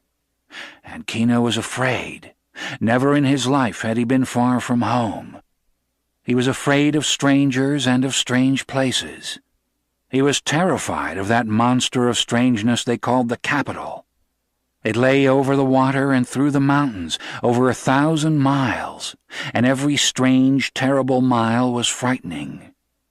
But Kino had lost his old world, and he must clamber on to a new one. For his dream of the future was real and never to be destroyed. And he had said, "I will go," and that made a real thing too. To determine to go and to say it was to be halfway there. Juana watched him while he buried his pearl, and she watched him while she cleaned Coyotito and nursed him, and Juana made the corn cakes for supper. Juan Tomas came in and squatted down beside Kino and remained silent for a long time, until at last Kino demanded, "What else could I do? They are cheats." Juan Tomas nodded gravely. He was the elder, and Kino looked to him for wisdom. "It is hard to know," he said. "We do know that we are cheated from birth to the overcharge in our coffins. But we survive. You have defied not the pearl buyers, but the whole structure, the whole way of life. And I am afraid for you." "What have I to fear but starvation?" Kino asked. But Juan Tomas shook his head slowly. "That we must all fear. But suppose you are correct. Suppose your pearl is of great value. Do you think then the game is over?" "What do you mean?" "I don't know," said Juan Tomas, "but I am afraid for you. It is new ground you are walking on. You do not know the way." "I will go. I will go soon," said Kino. "Yes," Juan Tomas agreed. "That you must do. But I wonder if you will find it any different in the capital. Here you have friends, and me, your brother. There you will have no one." "What can I do?" Kino cried. "Some deep outrage is here. My son must have a chance. That is what they are striking at. My friends will protect me." "Only so long as they are not in danger or discomfort from it," said Juan Tomas. He arose, saying, "Go with God." And Kino said, "Go with God," and did not even look up, for the words had a strange chill in them. Long after Juan Tomas had gone, Kino sat brooding on his sleeping mat. A lethargy had settled on him, and a little gray hopelessness. Every road seemed blocked against him. In his head he heard only the dark music of the enemy. His senses were burningly alive, but his mind went back to the deep participation with all things, the gift he had from his people. He heard every little sound of the gathering night, the sleepy complaint of settling birds, the love agony of cats, the strike and withdrawal of little waves on the beach, and the simple hiss of distance. And he could smell the sharp odor of exposed kelp from the receding tide. The little flare of the twig fire made the design on his sleeping mat jump before his entranced eyes. Juana watched him with worry, but she knew him, and she knew she could help him best by being silent and by being near. And as though she too could hear the song of evil, she fought it, singing softly the melody of the family, of the safety and warmth and wholeness of the family. She held Coyotito in her arms and sang the song to him, to keep the evil out, and her voice was brave against the threat of the dark music. Kino did not move nor ask for his supper. She knew he would ask when he wanted it. His eyes were entranced, and he could sense the wary, watchful evil outside the brush house. He could feel the dark, creeping things waiting for him to go out into the night. It was shadowy and dreadful, and yet it called to him, and threatened him, and challenged him. His right hand went into his shirt and felt his knife. His eyes were wide. He stood up and walked to the doorway. Juana willed to stop him. She raised her hand to stop him, and her mouth opened with terror. For a long moment Kino looked out into the darkness, and then he stepped outside. Juana heard the little rush, the grunting struggle, the blow. She froze with terror for a moment, and then her lips drew back from her teeth like a cat's lips. She set Coyotito down on the ground. She seized a stone from the fireplace and rushed outside. But it was over by then. Kino lay on the ground, struggling to rise, and there was no one near him. Only the shadows and the strike and rush of waves and the hiss of distance. But the evil was all about, hidden behind the brush fence, crouched beside the house in the shadow, hovering in the air. Juana dropped her stone, and she put her arms around Kino and helped him to his feet and supported him into the house. Blood oozed down from his scalp, and there was a long, deep cut in his cheek from ear to chin, a deep, bleeding slash. And Kino was only half conscious. He shook his head from side to side. His shirt was torn open and his clothes half pulled off. Juana sat him down on his sleeping mat, and she wiped the thickening blood from his face with her skirt. She brought him pulque to drink in a little pitcher, and still he shook his head to clear out the darkness. "Who?" Juana asked. "I don't know," Kino said. "I didn't see." Now Juana brought her clay pot of water, and she washed the cut on his face, while he stared, dazed, ahead of him. "Kino, my husband," she cried, and his eyes stared past her. "Kino, can you hear me?" "I hear you," he said dully. "Kino, this pearl is evil. Let us destroy it before it destroys us. Let us crush it between two stones. Let us throw it back in the sea where it belongs. Kino, it is evil, it is evil." And as she spoke, the light came back in Kino's eyes, so that they glowed fiercely, and his muscles hardened, and his will hardened. "No," he said. "I will fight this thing. I will win over it. We will have our chance." His fist pounded the sleeping mat. "No one shall take our good fortune from us," he said. His eyes softened then, and he raised a gentle hand to Juana's shoulder. "Believe me," he said, "I am a man." And his face grew crafty. "In the morning we will take our canoe, and we will go over the sea and over the mountains to the capital, you and I. We will not be cheated. I am a man." "Kino," she said huskily, "I am afraid. A man can be killed. Let us throw the pearl back into the sea." "Hush," he said fiercely. "I am a man. Hush." And she was silent, for his voice was command. "Let us sleep a little," he said. "In the first light we will start. You are not afraid to go with me?" "No, my husband."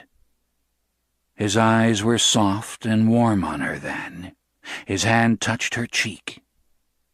"Let us sleep a little," he said.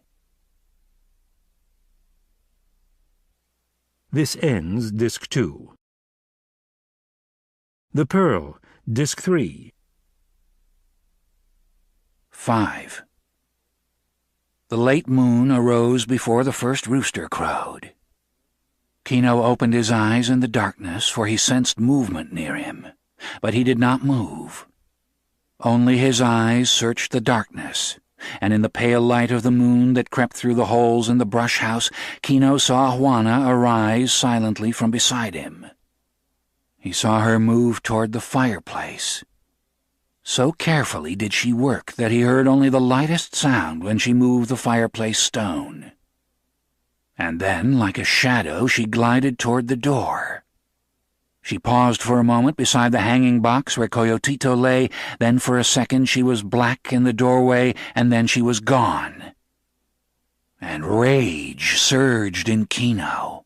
He rolled up to his feet and followed her, as silently as she had gone, and he could hear her quick footsteps going toward the shore. Quietly he tracked her, and his brain was red with anger. She burst clear out of the brush line and stumbled over the little boulders toward the water, and then she heard him coming, and she broke into a run. Her arm was up to throw when he leaped at her and caught her arm and wrenched the pearl from her. He struck her in the face with his clenched fist, and she fell among the boulders, and he kicked her in the side. In the pale light he could see the little waves break over her, and her skirt floated about and clung to her legs as the water receded. Kino looked down at her, and his teeth were bared. He hissed at her like a snake, and Juana stared at him with wide, unfrightened eyes, like a sheep before the butcher. She knew there was murder in him, and it was all right. She had accepted it, and she would not resist or even protest. And then the rage left him, and a sick disgust took its place. He turned away from her and walked up the beach and through the brush line. His senses were dulled by his emotion. He heard the rush, got his knife out, and lunged at one dark figure, and felt his knife go home. And then he was swept to his knees and swept again to the ground. Greedy fingers went through his clothes, frantic figures searched him, and the pearl, knocked from his hand, lay winking behind a little stone in the pathway. It glinted in the soft moonlight. Juana dragged herself up from the rocks on the edge of the water. Her face was a dull pain, and her side ached. She steadied herself on her knees for a while, and her wet skirt clung to her. There was no anger in her for Kino. He had said, "I am a man," and that meant certain things to Juana. It meant that he was half insane and half God. It meant that Kino would drive his strength against a mountain and plunge his strength against the sea. Juana, in her woman's soul, knew that the mountain would stand while the man broke himself, that the sea would surge while the man drowned in it. And yet it was this thing that made him a man, half insane and half God, and Juana had need of a man. She could not live without a man. Although she might be puzzled by these differences between man and woman, she knew them and accepted them and needed them. Of course she would follow him. There was no question of that. Sometimes the quality of woman, the reason, the caution, the sense of preservation could cut through Kino's madness and save them all. She climbed painfully to her feet. and she dipped her cupped palms in the little waves and washed her bruised face with the stinging salt water, and then she went creeping up the beach after Kino. A flight of herring clouds had moved over the sky from the south. The pale moon dipped in and out of the strands of clouds so that Juana walked in darkness for a moment and in light the next. Her back was bent with pain and her head was low. She went through the line of brush when the moon was covered, and when it looked through she saw the glimmer of the great pearl in the path behind the rock. She sank to her knees and picked it up, and the moon went into the darkness of the clouds again. Juana remained on her knees while she considered whether to go back to the sea and finish her job, and as she considered, the light came again, and she saw two dark figures lying in the path ahead of her. She leaped forward and saw that one was Kino and the other a stranger with dark, shiny fluid leaking from his throat. Kino moved sluggishly, arms and legs stirred like those of a crushed bug, and a thick muttering came from his mouth. Now, in an instant, Juana knew that the old life was gone forever. A dead man in the path and Kino's knife, dark-bladed, beside him, convinced her. All of the time, Juana had been trying to rescue something of the old peace, of the time before the pearl. But now it was gone, and there was no retrieving it, and knowing this, she abandoned the past instantly. There was nothing to do but to save themselves. Her pain was gone now, her slowness. Quickly she dragged the dead man from the pathway into the shelter of the brush. She went to Kino and sponged his face with her wet skirt. His senses were coming back, and he moaned. "They have taken the pearl. I have lost it. Now it is over," he said. "The pearl is gone." Juana quieted him as she would quiet a sick child. "Hush," she said. "Here is your pearl. I found it in the path. Can you hear me now? Here is your pearl. Can you understand? You have killed a man. We must go away. They will come for us. Can you understand? We must be gone before the daylight comes." "I was attacked," Kino said uneasily. "I struck to save my life." "Do you remember yesterday?" Juana asked. "Do you think that will matter? Do you remember the men of the city? Do you think your explanation will help?" Kino drew a great breath and fought off his weakness. "No," he said. "You are right." And his will hardened, and he was a man again. "Go to our house and bring Coyotito," he said, "and bring all the corn we have. I will drag the canoe into the water, and we will go." He took his knife and left her. He stumbled toward the beach, and he came to his canoe. And when the light broke through again, he saw that a great hole had been knocked in the bottom. And a searing rage came to him and gave him strength. Now the darkness was closing in on his family. Now the evil music filled the night, hung over the mangroves, skirled in the wave beat. The canoe of his grandfather, plastered over and over, and a splintered hole broken in it. This was an evil beyond thinking. The killing of a man was not so evil as the killing of a boat, for a boat does not have suns, and a boat cannot protect itself, and a wounded boat does not heal. There was sorrow in Kino's rage, but this last thing had tightened him beyond breaking. He was an animal now, for hiding, for attacking, and he lived only to preserve himself and his family. He was not conscious of the pain in his head. He leaped up the beach, through the brush line toward his brush house, and it did not occur to him to take one of the canoes of his neighbors. Never once did the thought enter his head, any more than he could have conceived breaking a boat. The roosters were crowing, and the dawn was not far off. Smoke of the first fires seeped out through the walls of the brush houses, and the first smell of cooking corn cakes was in the air. Already the dawn birds were scampering in the bushes. The weak moon was losing its light, and the clouds thickened and curdled to the southward. The wind blew freshly into the estuary, a nervous, restless wind, with the smell of storm on its breath, and there was change and uneasiness in the air.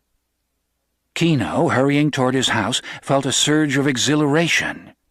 Now he was not confused, for there was only one thing to do, and Kino's hand went first to the great pearl in his shirt and then to his knife hanging under his shirt. He saw a little glow ahead of him, and then, without interval, a tall flame leaped up in the dark with a crackling roar, and a tall edifice of fire lighted the pathway. Kino broke into a run. It was his brush house, he knew, and he knew that these houses could burn down in a very few moments, and as he ran, a scuttling figure ran toward him, Juana, with Coyotito in her arms, and Kino's shoulder blanket clutched in her hand. The baby moaned with fright, and Juana's eyes were wide and terrified. Kino could see the house was gone, and he did not question Juana. He knew, but she said, "It was torn up and the floor dug. Even the baby's box turned out, and as I looked they put the fire to the outside." The fierce light of the burning house lighted Kino's face strongly.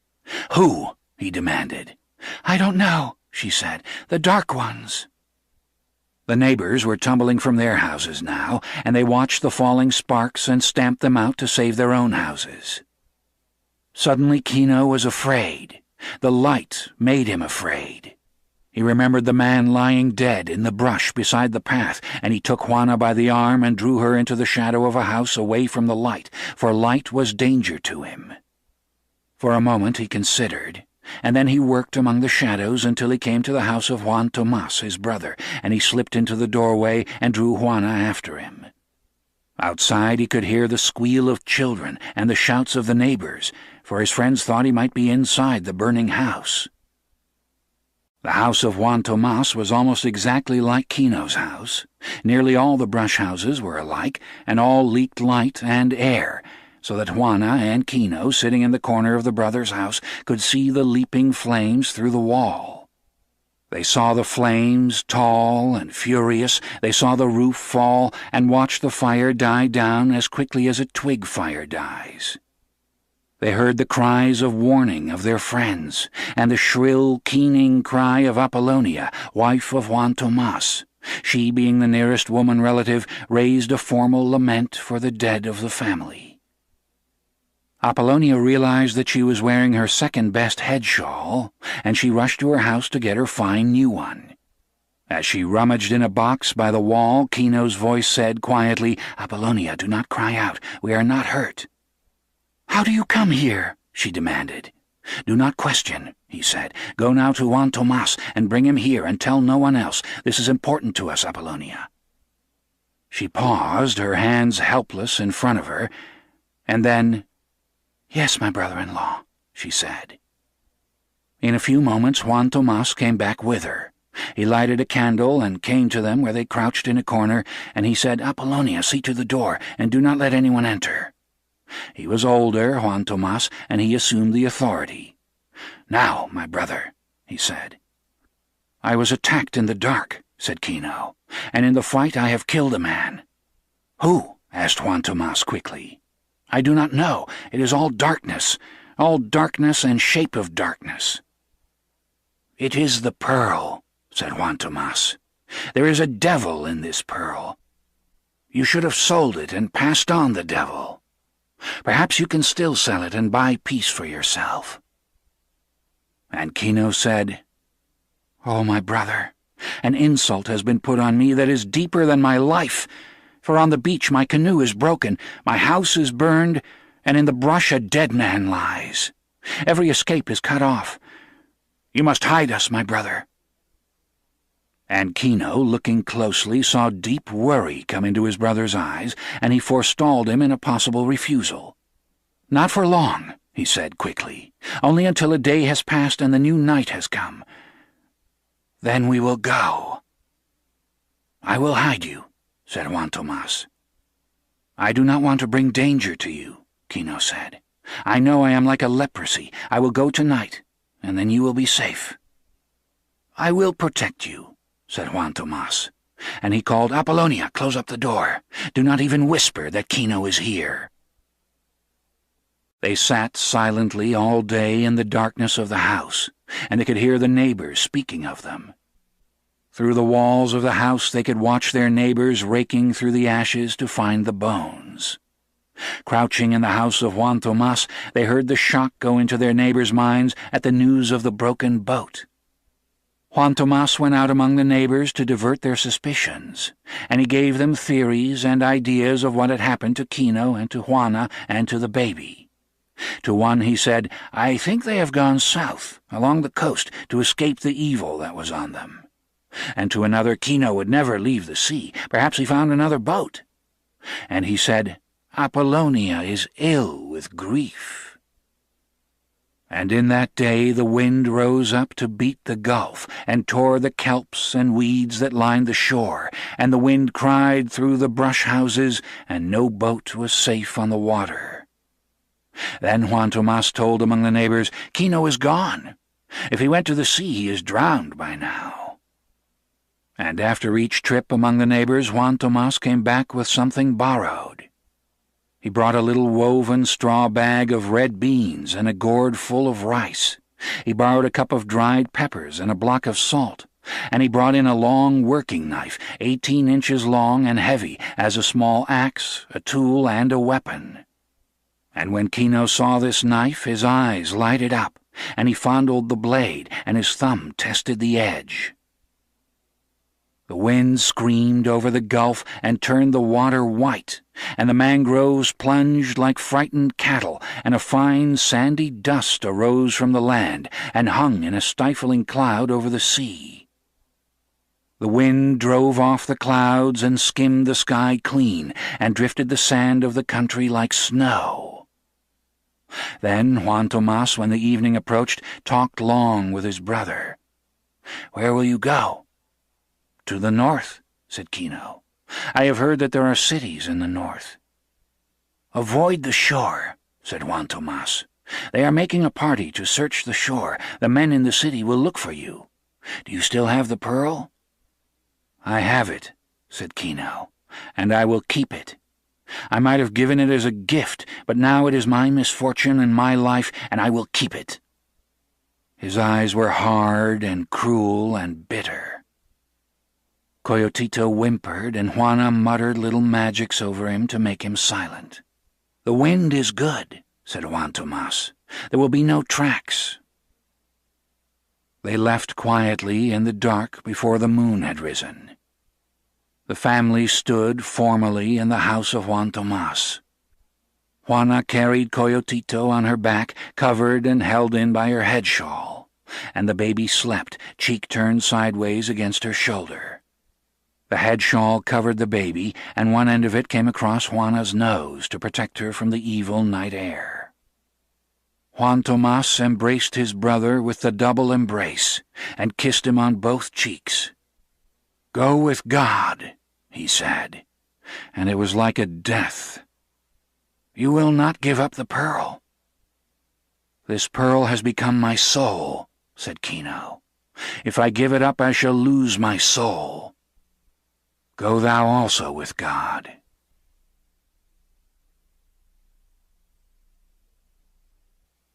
6. The wind blew fierce and strong, and it pelted them with bits of sticks, sand, and little rocks. Juana and Kino gathered their clothing tighter about them and covered their noses and went out into the world. The sky was brushed clean by the wind, and the stars were cold in a black sky. The two walked carefully, and they avoided the center of the town, where some sleeper in a doorway might see them pass. For the town closed itself in against the night, and anyone who moved about in the darkness would be noticeable. Kino threaded his way around the edge of the city and turned north by the stars, and found the rutted, sandy road that led through the brushy country toward Loreto, where the miraculous Virgin has her station. Kino could feel the blown sand against his ankles, and he was glad, for he knew there would be no tracks. The little light from the stars made out for him the narrow road through the brushy country, and Kino could hear the pad of Juana's feet behind him. He went quickly and quietly, and Juana trotted behind him to keep up. Some ancient thing stirred in Kino. Through his fear of dark and the devils that haunt the night, there came a rush of exhilaration. Some animal thing was moving in him, so that he was cautious and wary and dangerous. Some ancient thing out of the past of his people was alive in him. The wind was at his back, and the stars guided him. The wind cried and whisked in the brush, and the family went on monotonously, hour after hour. They passed no one and saw no one. At last, to their right, the waning moon arose, and when it came up, the wind died down, and the land was still. Now they could see the little road ahead of them, deep cut with sand-drifted wheel tracks. With the wind gone, there would be footprints, but they were a good distance from the town, and perhaps their tracks might not be noticed. Kino walked carefully in a wheel rut, and Juana followed in his path. One big cart going to the town in the morning could wipe out every trace of their passage. All night they walked, and never changed their pace. Once Coyotito awakened, and Juana shifted him in front of her and soothed him until he went to sleep again. And the evils of the night were about them. The coyotes cried and laughed in the brush, and the owls screeched and hissed over their heads. And once some large animal lumbered away, crackling the undergrowth as it went, and Kino gripped the handle of the big working knife and took a sense of protection from it. The music of the pearl was triumphant in Kino's head, and the quiet melody of the family underlay it, and they wove themselves into the soft padding of sandaled feet in the dust. All night they walked, and in the first dawn Kino searched the roadside for a covert to lie in during the day. He found his place near to the road, a little clearing where deer might have lain, and it was curtained thickly with the dry, brittle trees that lined the road. And when Juana had seated herself and had settled to nurse the baby, Kino went back to the road. He broke a branch and carefully swept the footprints where they had turned from the roadway. And then, in the first light, he heard the creak of a wagon, and he crouched beside the road and watched a heavy two-wheeled cart go by, drawn by slouching oxen. And when it had passed out of sight, he went back to the roadway and looked at the rut and found that the footprints were gone. And again he swept out his traces and went back to Juana. She gave him the soft corn cakes Apollonia had packed for them, and after a while she slept a little. But Kino sat on the ground and stared at the earth in front of him. He watched the ants moving, a little column of them near to his foot, and he put his foot in their path. Then the column climbed over his instep and continued on its way, and Kino left his foot there and watched them move over it. The sun arose hotly. They were not near the gulf now, and the air was dry and hot, so that the brush cricked with heat, and a good resinous smell came from it.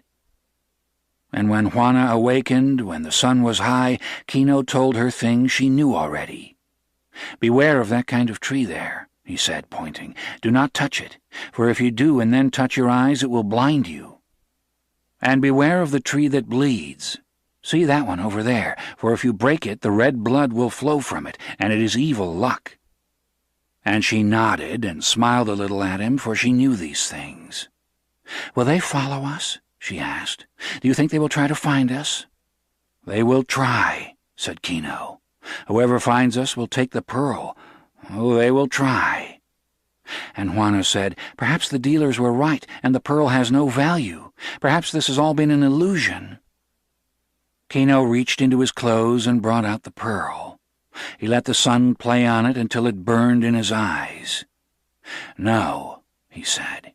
"They would not have tried to steal it if it had been valueless." "Do you know who attacked you? Was it the dealers?" "I do not know," he said. "I didn't see them." He looked into his pearl to find his vision. "When we sell it at last, I will have a rifle," he said. And he looked into the shining surface for his rifle. But he saw only a huddled, dark body on the ground, with shining blood dripping from its throat. And he said quickly, "We will be married in a great church." And in the pearl he saw Juana with her beaten face, crawling home through the night. "Our son must learn to read," he said frantically, and there in the pearl Coyotito's face, thick and feverish from the medicine. And Kino thrust the pearl back into his clothing, and the music of the pearl had become sinister in his ears, and it was interwoven with the music of evil. The hot sun beat on the earth, so that Kino and Juana moved into the lacy shade of the brush, and small gray birds scampered on the ground in the shade. In the heat of the day, Kino relaxed and covered his eyes with his hat and wrapped his blanket about his face to keep the flies off, and he slept. But Juana did not sleep. She sat, quiet as a stone, and her face was quiet. Her mouth was still swollen where Kino had struck her, and big flies buzzed around the cut on her chin. But she sat as still as a sentinel, and when Coyotito awakened, she placed him on the ground in front of her and watched him wave his arms and kick his feet, and he smiled and gurgled at her until she smiled too. She picked up a little twig from the ground and tickled him, and she gave him water from the gourd she carried in her bundle. Kino stirred in a dream, and he cried out in a guttural voice, and his hand moved in symbolic fighting. And then he moaned and sat up suddenly, his eyes wide and his nostrils flaring. He listened and heard only the cricking heat and the hiss of distance. "What is it?" Juana asked. "Hush," he said. "You were dreaming." "Perhaps." But he was restless, and when she gave him a corn cake from her store, he paused in his chewing to listen. He was uneasy and nervous. He glanced over his shoulder. He lifted the big knife and felt its edge. When Coyotito gurgled on the ground, Kino said, "Keep him quiet." "What is the matter?" Juana asked. "I don't know." He listened again, an animal light in his eyes. He stood up then, silently, and crouched low, he threaded his way through the brush toward the road. But he did not step into the road. He crept into the cover of a thorny tree and peered out along the way he had come. And then he saw them, moving along. His body stiffened, and he drew down his head and peeked out from under a fallen branch. In the distance he could see 3 figures, 2 on foot and 1 on horseback. But he knew what they were, and a chill of fear went through him. Even in the distance he could see the 2 on foot moving slowly along, bent low to the ground. Here one would pause and look at the earth while the other joined him. They were the trackers. They could follow the trail of a bighorn sheep in the stone mountains. They were as sensitive as hounds. Here he and Juana might have stepped out of the wheel rut, and these people from the inland, these hunters, could follow, could read a broken straw or a little tumbled pile of dust. Behind them on a horse was a dark man, his nose covered with a blanket, and across his saddle a rifle gleamed in the sun. Kino lay as rigid as the tree limb. He barely breathed, and his eyes went to the place where he had swept out the track. Even the sweeping might be a message to the trackers. He knew these inland hunters. In a country where there was little game, they managed to live because of their ability to hunt, and they were hunting him. They scuttled over the ground like animals and found a sign and crouched over it while the horsemen waited. The trackers whined a little, like excited dogs on a warming trail. Kino slowly drew his big knife to his hand and made it ready. He knew what he must do. If the trackers found the swept place, he must leap for the horseman, kill him quickly, and take the rifle. That was his only chance in the world. And as the 3 drew nearer on the road, Kino dug little pits with his sandaled toes so that he could leap without warning, so that his feet would not slip. He had only a little vision under the fallen limb.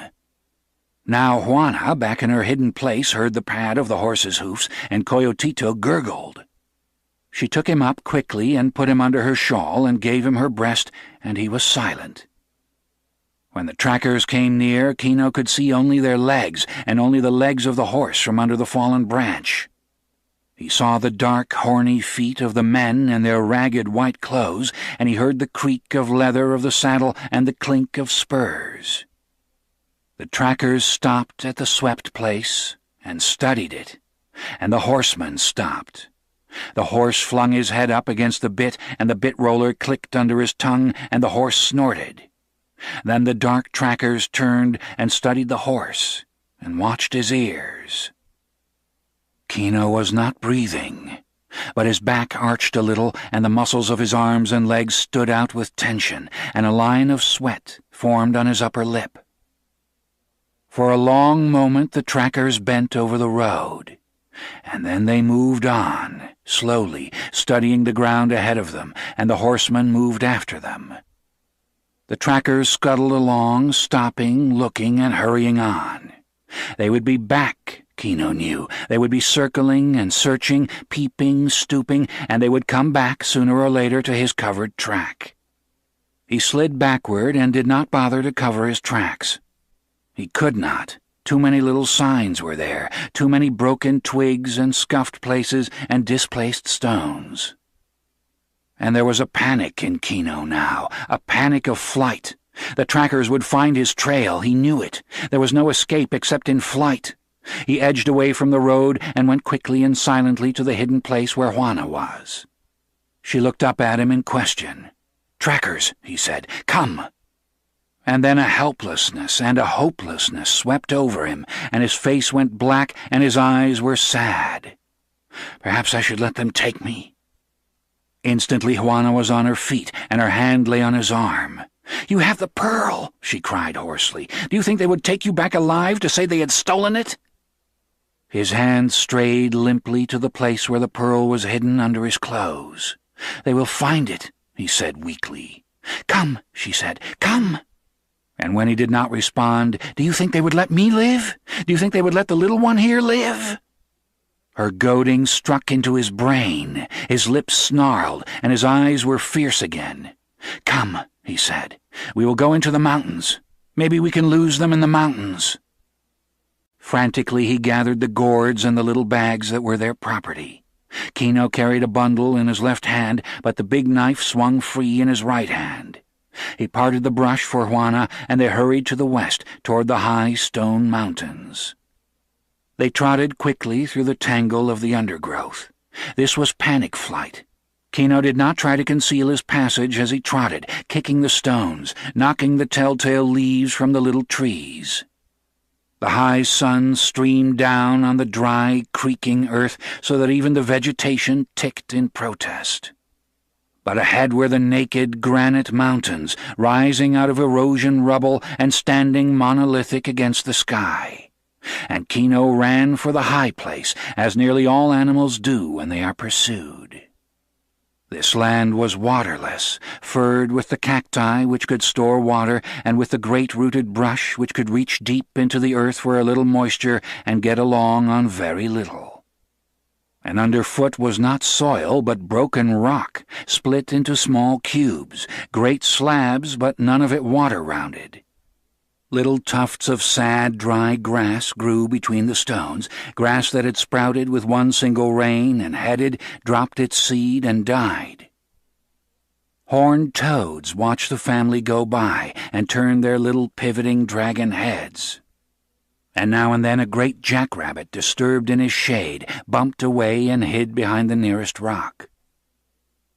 The singing heat lay over this desert country, and ahead the stone mountains looked cool and welcoming. And Kino fled. He knew what would happen.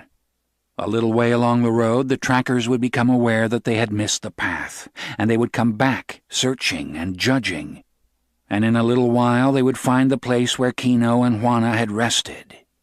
From there it would be easy for them, these little stones, the fallen leaves and the whipped branches, the scuffed places where a foot had slipped. Kino could see them in his mind, slipping along the track, whining a little with eagerness, and behind them, dark and half disinterested, the horseman with the rifle. His work would come last, for he would not take them back.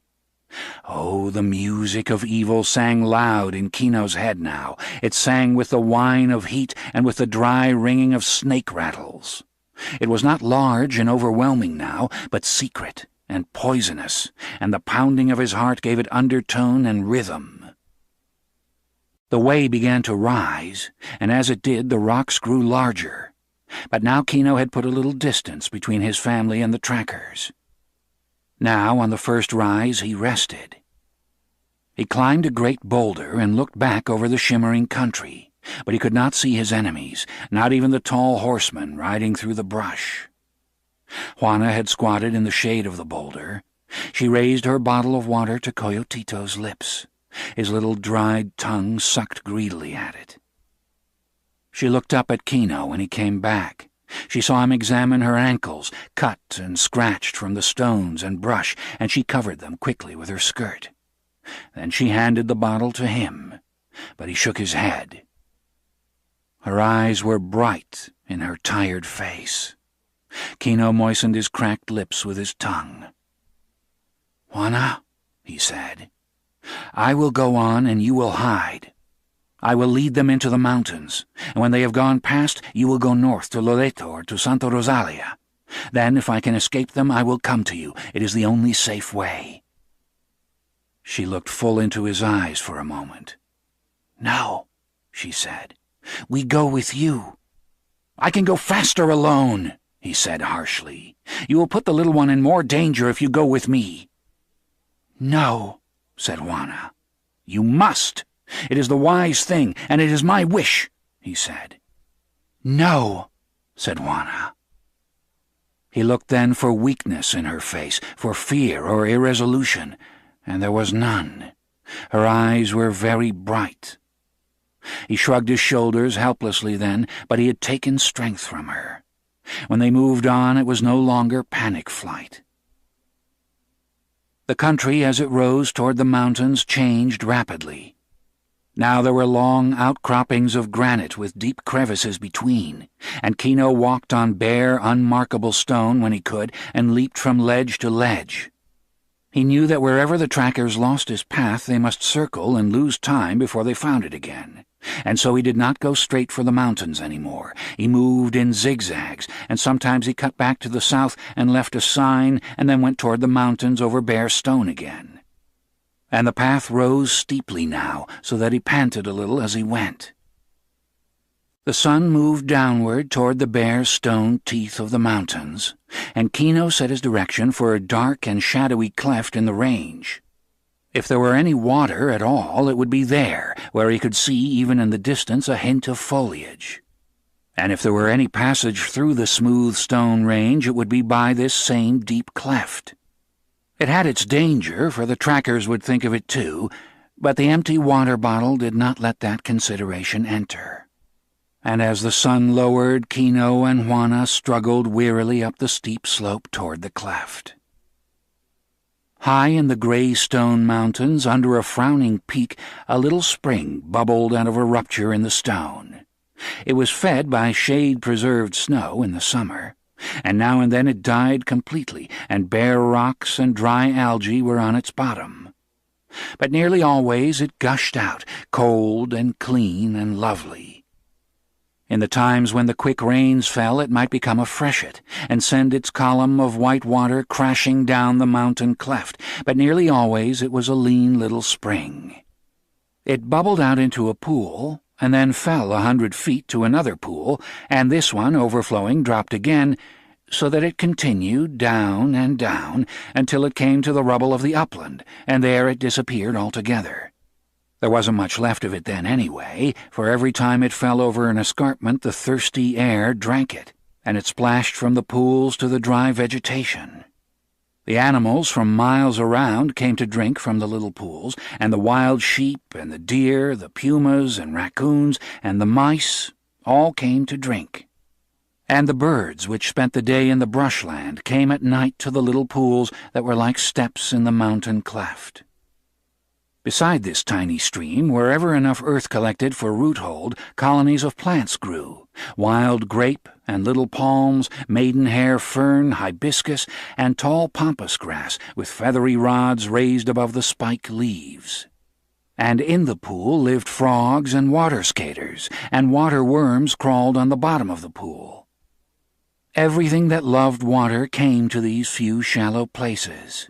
The cats took their prey there and strewed feathers and lapped water through their bloody teeth. The little pools were places of life because of the water, and places of killing because of the water, too. The lowest step, where the stream collected before it tumbled down 100 feet and disappeared into the rubbly desert, was a little platform of stone and sand. Only a pencil of water fell into the pool, but it was enough to keep the pool full and to keep the ferns green in the underhang of the cliff, and wild grape climbed the stone mountain, and all manner of little plants found comfort here. The freshets had made a small sandy beach through which the pool flowed, and bright green watercress grew in the damp sand.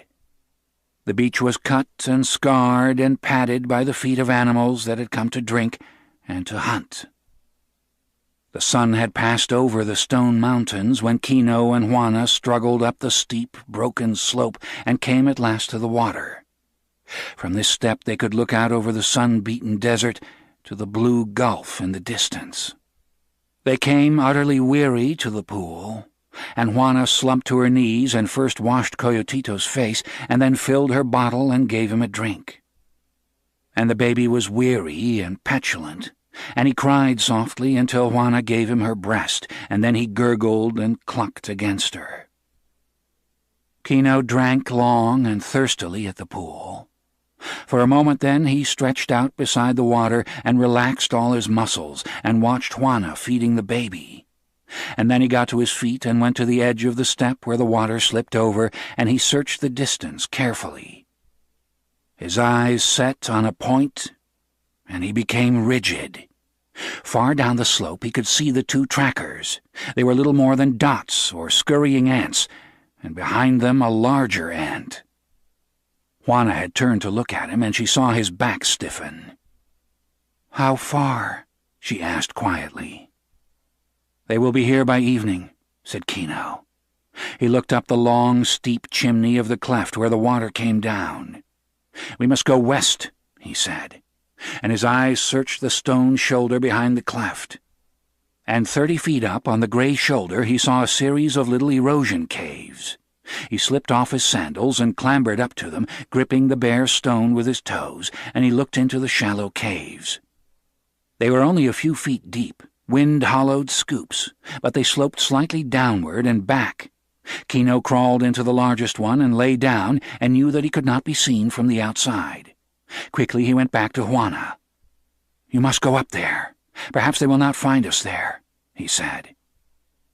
Without question she filled her water bottle to the top, and then Kino helped her up to the shallow cave and brought up the packages of food and passed them to her. And Juana sat in the cave entrance and watched him. She saw that he did not try to erase their tracks in the sand. Instead, he climbed up the brush cliff beside the water, clawing and tearing at the ferns and wild grape as he went.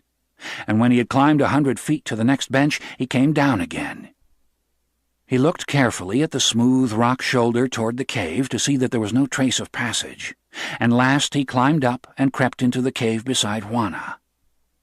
"When they go up," he said, "we will slip away, down to the lowlands again. I am afraid only that the baby may cry. You must see that he does not cry." "He will not cry," she said, and she raised the baby's face to her own and looked into his eyes, and he stared solemnly back at her. "He knows," said Juana. Now Kino lay in the cave entrance, his chin braced on his crossed arms, and he watched the blue shadow of the mountain move out across the brushy desert below until it reached the gulf, and the long twilight of the shadow was over the land. The trackers were long in coming, as though they had trouble with the trail Kino had left. It was dusk when they came at last to the little pool. And all three were on foot now, for a horse could not climb the last steep slope. From above they were thin figures in the evening. The two trackers scurried about on the little beach, and they saw Kino's progress up the cliff before they drank. The man with the rifle sat down and rested himself, and the trackers squatted near him, and in the evening the points of their cigarettes glowed and receded. and then Kino could see that they were eating, and the soft murmur of their voices came to him. Then darkness fell, deep and black in the mountain cleft. The animals that used the pool came near and smelled men there and drifted away again into the darkness. He heard a murmur behind him. Juana was whispering, "Coyotito." She was begging him to be quiet. Kino heard the baby whimper, and he knew from the muffled sounds that Juana had covered his head with her shawl. Down on the beach a match flared, and in its momentary light Kino saw that two of the men were sleeping, curled up like dogs, while the third watched, and he saw the glint of the rifle in the matchlight. And then the match died, but it left a picture on Kino's eyes. He could see it, just how each man was, two sleeping, curled up, and the third squatting in the sand with the rifle between his knees. Kino moved silently back into the cave. Juana's eyes were two sparks reflecting a low star. Kino crawled quietly close to her, and he put his lips near to her cheek. "There is a way," he said. "But they will kill you." "If I get first to the one with the rifle," Kino said. "I must get to him first, then I will be all right. Two are sleeping." Her hand crept out from under her shawl and gripped his arm. "They will see your white clothes in the starlight." "No," he said, "and I must go before moonrise." He searched for a soft word, and then gave it up. "If they kill me," he said, "lie quietly. And when they are gone away, go to Loreto." Her hand shook a little, holding his wrist. "There is no choice," he said. "It is the only way. They will find us in the morning." Her voice trembled a little. "Go with God," she said. He peered closely at her, and he could see her large eyes. His hand fumbled out and found the baby, and for a moment his palm lay on Coyotito's head. And then Kino raised his hand and touched Juana's cheek, and she held her breath. Against the sky in the cave entrance, Juana could see that Kino was taking off his white clothes, for dirty and ragged though they were, they would show up against the dark night. His own brown skin was a better protection for him. And then she saw how he hooked his amulet neck string about the horn handle of his great knife, so that it hung down in front of him and left both hands free. He did not come back to her. For a moment his body was black in the cave entrance, crouched and silent, and then he was gone. Juana moved to the entrance and looked out. She peered like an owl from the hole in the mountain, and the baby slept under the blanket on her back, his face turned sideways against her neck and shoulder. She could feel his warm breath against her skin, and Juana whispered her combination of prayer and magic, her Hail Marys and her ancient intercession against the black, unhuman things. The night seemed a little less dark when she looked out, and to the east there was a lightning in the sky, down near the horizon where the moon would show. And looking down, she could see the cigarette of the man on watch. Kino edged like a slow lizard down the smooth rock shoulder. He had turned his neck string so that the great knife hung down from his back and could not clash against the stone. His spread fingers gripped the mountain, and his bare toes found support through contact, and even his chest lay against the stone so that he would not slip. For any sound, a rolling pebble or a sigh, a little slip of flesh on rock would rouse the watchers below. Any sound that was not germane to the night would make them alert. But the night was not silent. The little tree frogs that lived near the stream twittered like birds, and the high metallic ringing of the cicadas filled the mountain cleft. And Kino's own music was in his head, the music of the enemy, low and pulsing, nearly asleep. But the song of the family had become as fierce and sharp and feline as the snarl of a female puma. The family song was alive now, and driving him down on the dark enemy. The harsh cicada seemed to take up its melody, and the twittering tree frogs called little phrases of it. And Kino crept, silently as a shadow, down the smooth mountain face. One bare foot moved a few inches, and the toes touched the stone and gripped, and the other foot a few inches, and then the palm of one hand a little downward, and then the other hand, until the whole body, without seeming to move, had moved. Kino's mouth was open, so that even his breath would make no sound, for he knew that he was not invisible. If the watcher, sensing movement, looked at the dark place against the stone which was his body, he could see him. Kino must move so slowly he would not draw the watcher's eyes. It took him a long time to reach the bottom and to crouch behind a little dwarf palm. His heart thundered in his chest, and his hands and face were wet with sweat.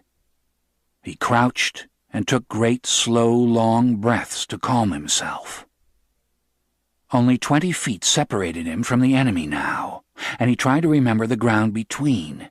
Was there any stone which might trip him in his rush? He kneaded his legs against cramp and found that his muscles were jerking after their long tension. And then he looked apprehensively to the east. The moon would rise in a few moments now, and he must attack before it rose. He could see the outline of the watcher, but the sleeping men were below his vision. It was the watcher Kino must find quickly and without hesitation. Silently he drew the amulet string over his shoulder and loosened the loop from the horn handle of his great knife. He was too late, for as he rose from his crouch, the silver edge of the moon slipped above the eastern horizon, and Kino sank back behind his bush. It was an old and ragged moon, but it threw hard light and hard shadow into the mountain cleft. And now Kino could see the seated figure of the watcher on the little beach beside the pool. The watcher gazed full at the moon, and then he lighted another cigarette, and the match illumined his dark face for a moment. There could be no waiting now. When the watcher turned his head, Kino must leap. His legs were as tight as wound springs. And then, from above, came a little murmuring cry. The watcher turned his head to listen, and then he stood up, and one of the sleepers stirred on the ground and awakened and asked quietly, "What is it?" "I don't know," said the watcher. "It sounded like a cry, almost like a human, like a baby." The man who had been sleeping said, "You can't tell. Some coyote bitch with a litter. I've heard a coyote pup cry like a baby." The sweat rolled in drops down Kino's forehead and fell into his eyes and burned them. The little cry came again, and the watcher looked up the side of the hill to the dark cave. "Coyote, maybe," he said, and Kino heard the harsh click as he cocked the rifle. "If it's a coyote, this'll stop it," the watcher said as he raised the gun. Kino was in mid-leap when the gun crashed, and the barrel flash made a picture on his eyes. The great knife swung and crunched hollowly. It bit through neck and deep into chest, and Kino was a terrible machine now. He grasped the rifle even as he wrenched free his knife. His strength and his movement and his speed were a machine. He whirled and struck the head of the seated man like a melon. The third man scrabbled away like a crab, slipped into the pool, and then he began to climb frantically, to climb up the cliff where the water penciled down. His hands and feet threshed in the tangle of the wild grapevine, and he whimpered and gibbered as he tried to get up. But Kino had become as cold and deadly as steel. Deliberately he threw the lever of the rifle, and then he raised the gun and aimed deliberately and fired. He saw his enemy tumble backward into the pool, and Kino strode to the water. In the moonlight he could see the frantic, frightened eyes, and Kino aimed and fired between the eyes. And then Kino stood uncertainly. Something was wrong. Some signal was trying to get through to his brain. Tree frogs and cicadas were silent now. And then Kino's brain cleared from its red concentration, and he knew the sound. The keening, moaning, rising, hysterical cry from the little cave in the side of the stone mountain. The cry of death. Everyone in La Paz remembers the return of the family. There may be some old ones who saw it, but those whose fathers and whose grandfathers told it to them remember it nevertheless. It is an event that happened to everyone. It was late in the golden afternoon when the first little boys ran hysterically in the town and spread the word that Kino and Juana were coming back. And everyone hurried to see them. The sun was settling toward the western mountains, and the shadows on the ground were long. And perhaps that was what left the deep impression on those who saw them. The two came from the rutted country road into the city, and they were not walking in single file, Kino ahead and Juana behind as usual, but side by side. The sun was behind them, and their long shadows stalked ahead, and they seemed to carry two towers of darkness with them. Kino had a rifle across his arm, and Juana carried her shawl like a sack over her shoulder, and in it was a small, limp, heavy bundle. The shawl was crusted with dried blood, and the bundle swayed a little as she walked. Her face was hard and lined and leathery with fatigue and with the tightness with which she fought fatigue, and her wide eyes stared inward on herself. She was as remote and as removed as heaven. Kino's lips were thin and his jaws tight, and the people say that he carried fear with him, that he was as dangerous as a rising storm. The people say that the two seemed to be removed from human experience, that they had gone through pain and had come out on the other side, that there was almost a magical protection about them. And those people who had rushed to see them crowded back and let them pass, and did not speak to them. Kino and Juana walked through the city as though it were not there. Their eyes glanced neither right nor left, nor up nor down, but stared only straight ahead. Their legs moved a little jerkily, like well-made wooden dolls, and they carried pillars of black fear about them. And as they walked through the stone and plaster city, brokers peered at them from barred windows, and servants put one eye to a slitted gate, and mothers turned the faces of their youngest children inward against their skirts. Kino and Juana strode side by side through the stone and plaster city and down among the brush houses, and the neighbors stood back and let them pass. Juan Tomas raised his hand in greeting and did not say the greeting, and left his hand in the air for a moment, uncertainly. In Kino's ears the song of the family was as fierce as a cry. He was immune and terrible, and his song had become a battle cry. They trudged past the burned square where their house had been without even looking at it. They cleared the brush that edged the beach and picked their way down the shore toward the water, and they did not look toward Kino's broken canoe. And when they came to the water's edge, they stopped and stared out over the gulf. And then Kino laid the rifle down, and he dug among his clothes, and then he held the great pearl in his hand. He looked into its surface, and it was gray and ulcerous. Evil faces peered from it into his eyes, and he saw the light of burning. And in the surface of the pearl he saw the frantic eyes of the man in the pool. And in the surface of the pearl he saw Coyotito lying in the little cave with the top of his head shot away. And the pearl was ugly. It was gray like a malignant growth. And Kino heard the music of the pearl, distorted and insane. Kino's hand shook a little, and he turned slowly to Juana and held the pearl out to her. She stood beside him, still holding her dead bundle over her shoulder. She looked at the pearl in his hand for a moment, and then she looked into Kino's eyes and said softly, "No, you." And Kino drew back his arm and flung the pearl with all his might. Kino and Juana watched it go, winking and glimmering under the setting sun. They saw the little splash in the distance, and they stood side by side, watching the place for a long time. And the pearl settled into the lovely green water, and dropped toward the bottom. The waving branches of the algae called to it and beckoned to it. The lights on its surface were green and lovely. It settled down to the sand bottom among the fern-like plants. Above the surface of the water was a green mirror, and the pearl lay on the floor of the sea. A crab scampering over the bottom raised a little cloud of sand, and when it settled, the pearl was gone, and the music of the pearl drifted to a whisper and disappeared.